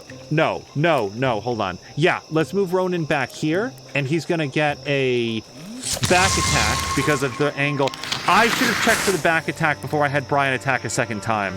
That was unnecessary. Okay, live and learn. Now, Glomdy does have access to this fire, but cannot move it as far as we'd like. That's fine. So, Glomdy, why don't you come up here as far forward as you can? And then Glomdy's going to interfuse with this barrel and blow the barrel up. Or we could shackle. Yeah, let's pin it down. Okay. The Sommelier has come to us, so let's bring Doc in here to do what he does best. Alright, and now Mothoth, I believe... Well, Mothoth has his bow. 85% chance to bow. Or Fire Leash. No, it's outside Fire Leash range. Let's just shoot him. He picked up a... Damn it!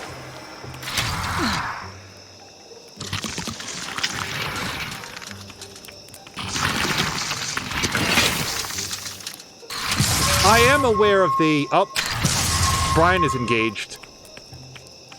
I wonder how Moo is going to feel about that. The marriage hasn't even ended, damn it. Okay, so Brian...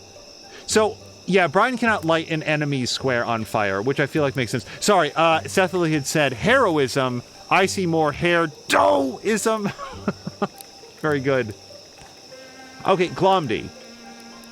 I'm gonna interfuse with something. Then again, maybe what we want is for Glomdy to go through the home again. Brian. Or Ronan. So Ronan's got a 92% chance to do this. Do it. Good. And the reason that I wanted Ronan to take that shot is that Ronan's actually closer to the door. Brian, on the other hand, like, he's further away, so it's going to take him longer to go through the house here. Now, Doc Limitless is here, dealing extra damage if flanking. Well, we could probably set up a flanking attack here. Does it have to be ranged? I don't know. Mothoth, can you... Oh, well, so we could interfuse with the fire, but I'm not sure if the fire is going to do damage. Oh, 7 magical damage? Oh, it's just super will.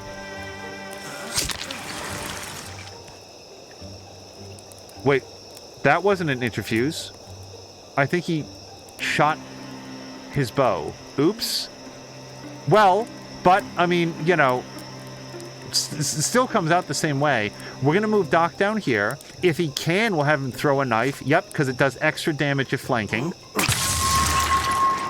And now, hit him with your big axe.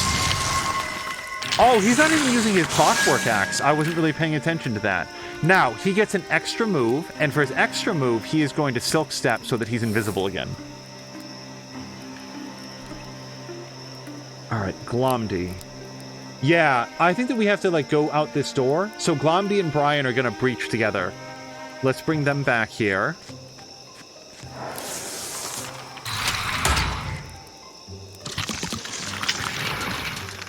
Yeah, we gotta get that wardrobe.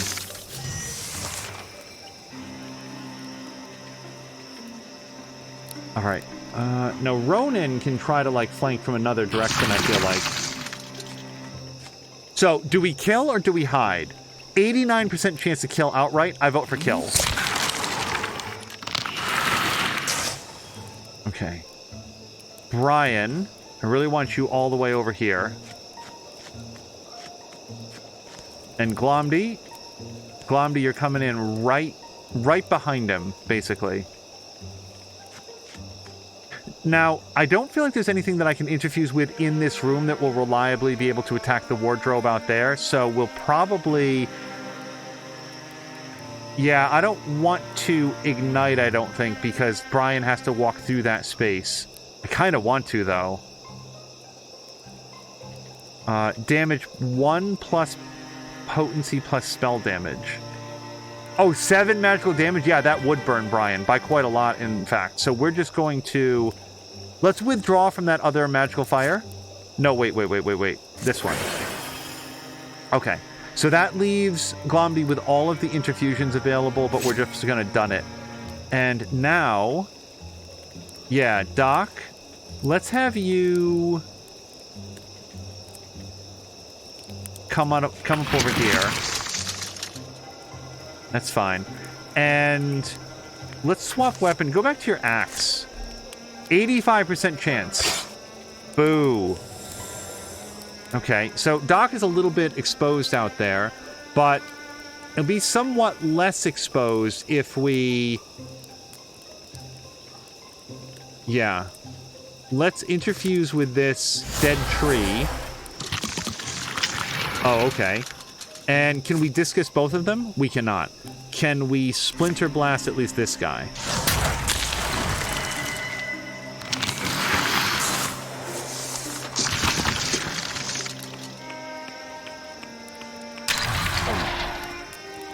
Oh, man. Doc is not doing well. Hold on. Ooh.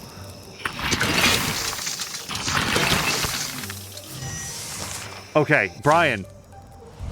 No! Doc has collapsed. The battle has taken its toll.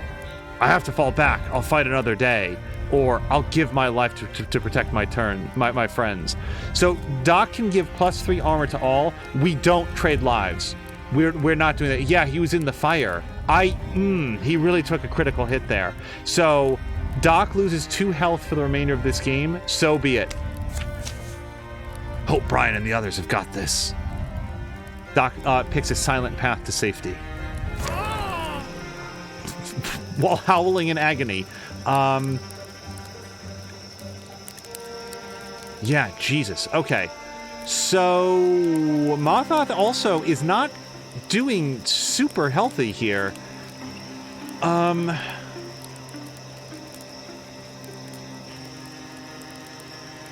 I don't like leaving that guy there. But I can't interfuse with anything from here. And that, yeah, I think we gotta pull in. I think we have to.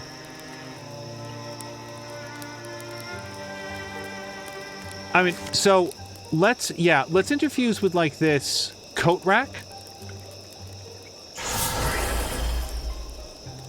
Move up here. Oh, shoot, I didn't see this guy. Can you constrict him? Yes, okay. Accidental success. It's the best kind. Okay. Yeah, Brian, we gotta get through this door, and I don't like the fact that we're not at it yet. So let's open the door. Okay, Brian. Let's set up Guardian for this round. And now, Glomdy, can you interfuse? Yes, with this log. Good. All right, and now Splinter Blast these guys. Just make sure you don't hit Brian. All right, that really messed them up. Okay. No, Morthagi, or who is this? Ronan? Ronan. come up here, and then silk step just a few steps further. Foxmclaw says, let's open this door. Shut it! Shut the door! Oh, silly asshole. You cannot burn Brian. Brian is unburnable. Oh. Okay. Morthagi. Jesus Christ. Okay, so Morthagi is still part of this coat rack and part of the shelves. We should be able to do a splinter salvo. Let's pull back. Let's interfuse with this shelving. And now splinter salvo this guy. Okay, that was like super mega overkill, but I've never actually done a splinter salvo, so I really wanted to do it at least once in my life. Okay, so Brian has a weldling between him and the wardrobe. That doesn't necessarily bother Glomdy. So Glomdy can do 7 points of fire damage, we learned, but that's not... Wait, no. Interfuse. Let's grab this blaze, and let's fire leash it over here. Yeah, which will hit both of them. Okay, not enough to kill it, unfortunately. Ronan is invisible. So Ronan comes up here. Yeah, and then Ronan continues to come up here, because Ronan doesn't have a good shot from where he is. Ooh, this is rough. And we've only got like 7 minutes to like defeat this. Brian is the only person who hasn't gone. I can't believe that we lost Doc. We really could have used him here. Let's just slam this guy.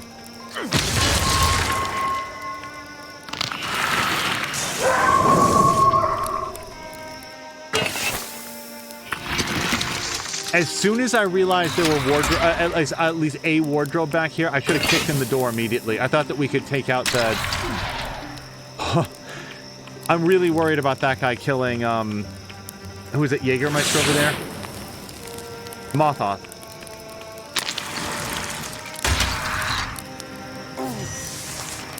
Okay, that sucks.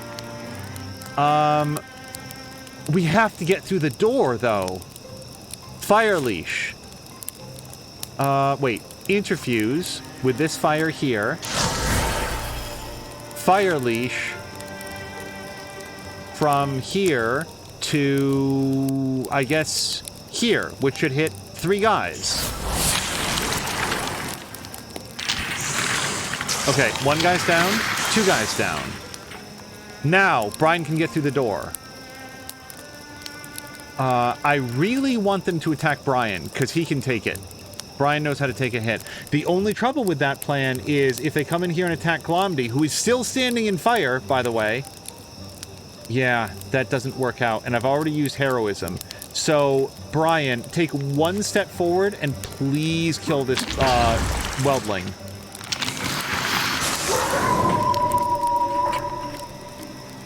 Oh, is Drienne here as well? Yes, Doc was maimed. He permanently lost 2 points of health, and but is still with the party, assuming that we defeat this. So who do we have left? Glomdy's gone. Brian's gone. Oh, and Drienne, I don't think you've seen Glomdy. This is Glomdy's character. Glomdy was here to help create them. We'll go to Morthagi. Okay, Morthagi, what can you do? If we interfuse with this, constrict 5 magic damage, that should take this guy out. Oh, thank God. Okay. Now, yeah. Yep. What are our odds? 100% chance to hit for some damn reason. I don't care why, just do it.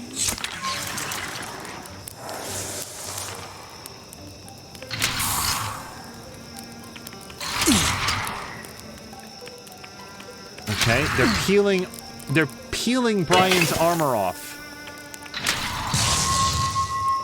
but not his magic armor. They just keep spitting fire on him and being concerned that it's not working. Okay, so for the first time in a while, Morthagi is not... Now, Morthagi is in a lot of danger. So what we'll do is, let's get into the fire leash mood. Let's move this... No, I don't want to move it off of Brian, because then it moves through Brian, and Brian takes a lot of damage on the way. Let's grab this fire,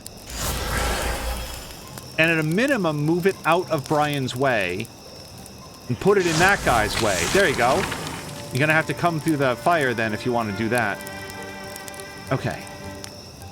Now that is Morthagi's turn. Glomdy, can you interfuse? Nope, they can't. Can you fire leash from here? That... Oh, it'll hit both of them, but then it sort of blocks off Brian's way. It's fine. We'll figure it out. Yeah, because that killed two guys, so that was absolutely worth doing. Brian, I know that the fire is not currently hurting you, but I'd really like for there to be less fire in your life. So, yeah, Brian's going to come right up here. You want to hit somebody? Hit Brian. He's good for it. We have 2 shield cheers, so I'm going to use one on this guy, and then hopefully kill him. It was probably unnecessary, but I just really wanted to do that. Now, because we're no longer stealth with Ronin, we don't get nearly the damage on that guy. So it's probably best if we just go stealth mode. So even if he's not doing anything this turn, what's happening? Yeah, they can't hurt Brian. Okay, they can kind of hurt Brian. Okay, what do we have left? So much fire and magical fire. So much more fire in this campaign than we had before. Okay, Glomdy. Yes, perfect. Glomdy can move up here. Glomdy can interfuse with the rocks. And then Glomdy can throw a discus at this guy. Yep. Okay, so now what we have to do is kill all the rest of the guys, but at least they're not making any more of them. Ronin has a terrible shot in this sommelier. Yeah, he's behind the rocks. So let's try to kill this guy instead. We'll take cover behind the rocks though, and then do it. Now that frees Brian up to come around behind this guy and really ruin his day.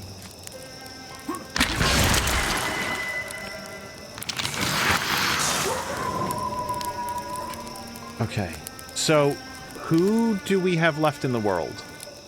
Oh, that guy, who is very close to Ronin. All right, that's fine.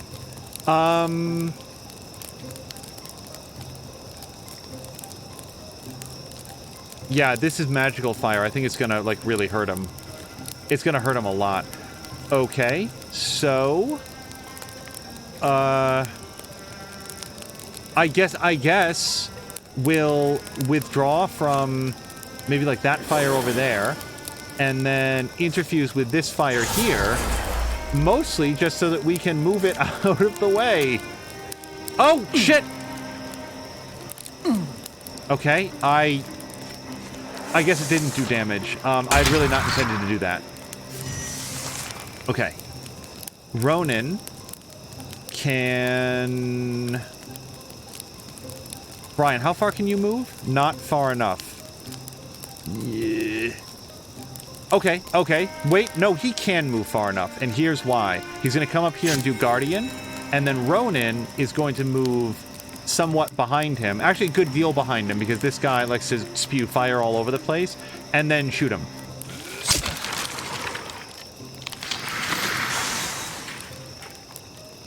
Kill all enemies. We did it. But we didn't find Guinevere, unless Guinevere turned into a wardrobe and just didn't mark herself. Oh, we are out of time. Okay, so as quickly as possible then, our first great sword ever. We've never had one.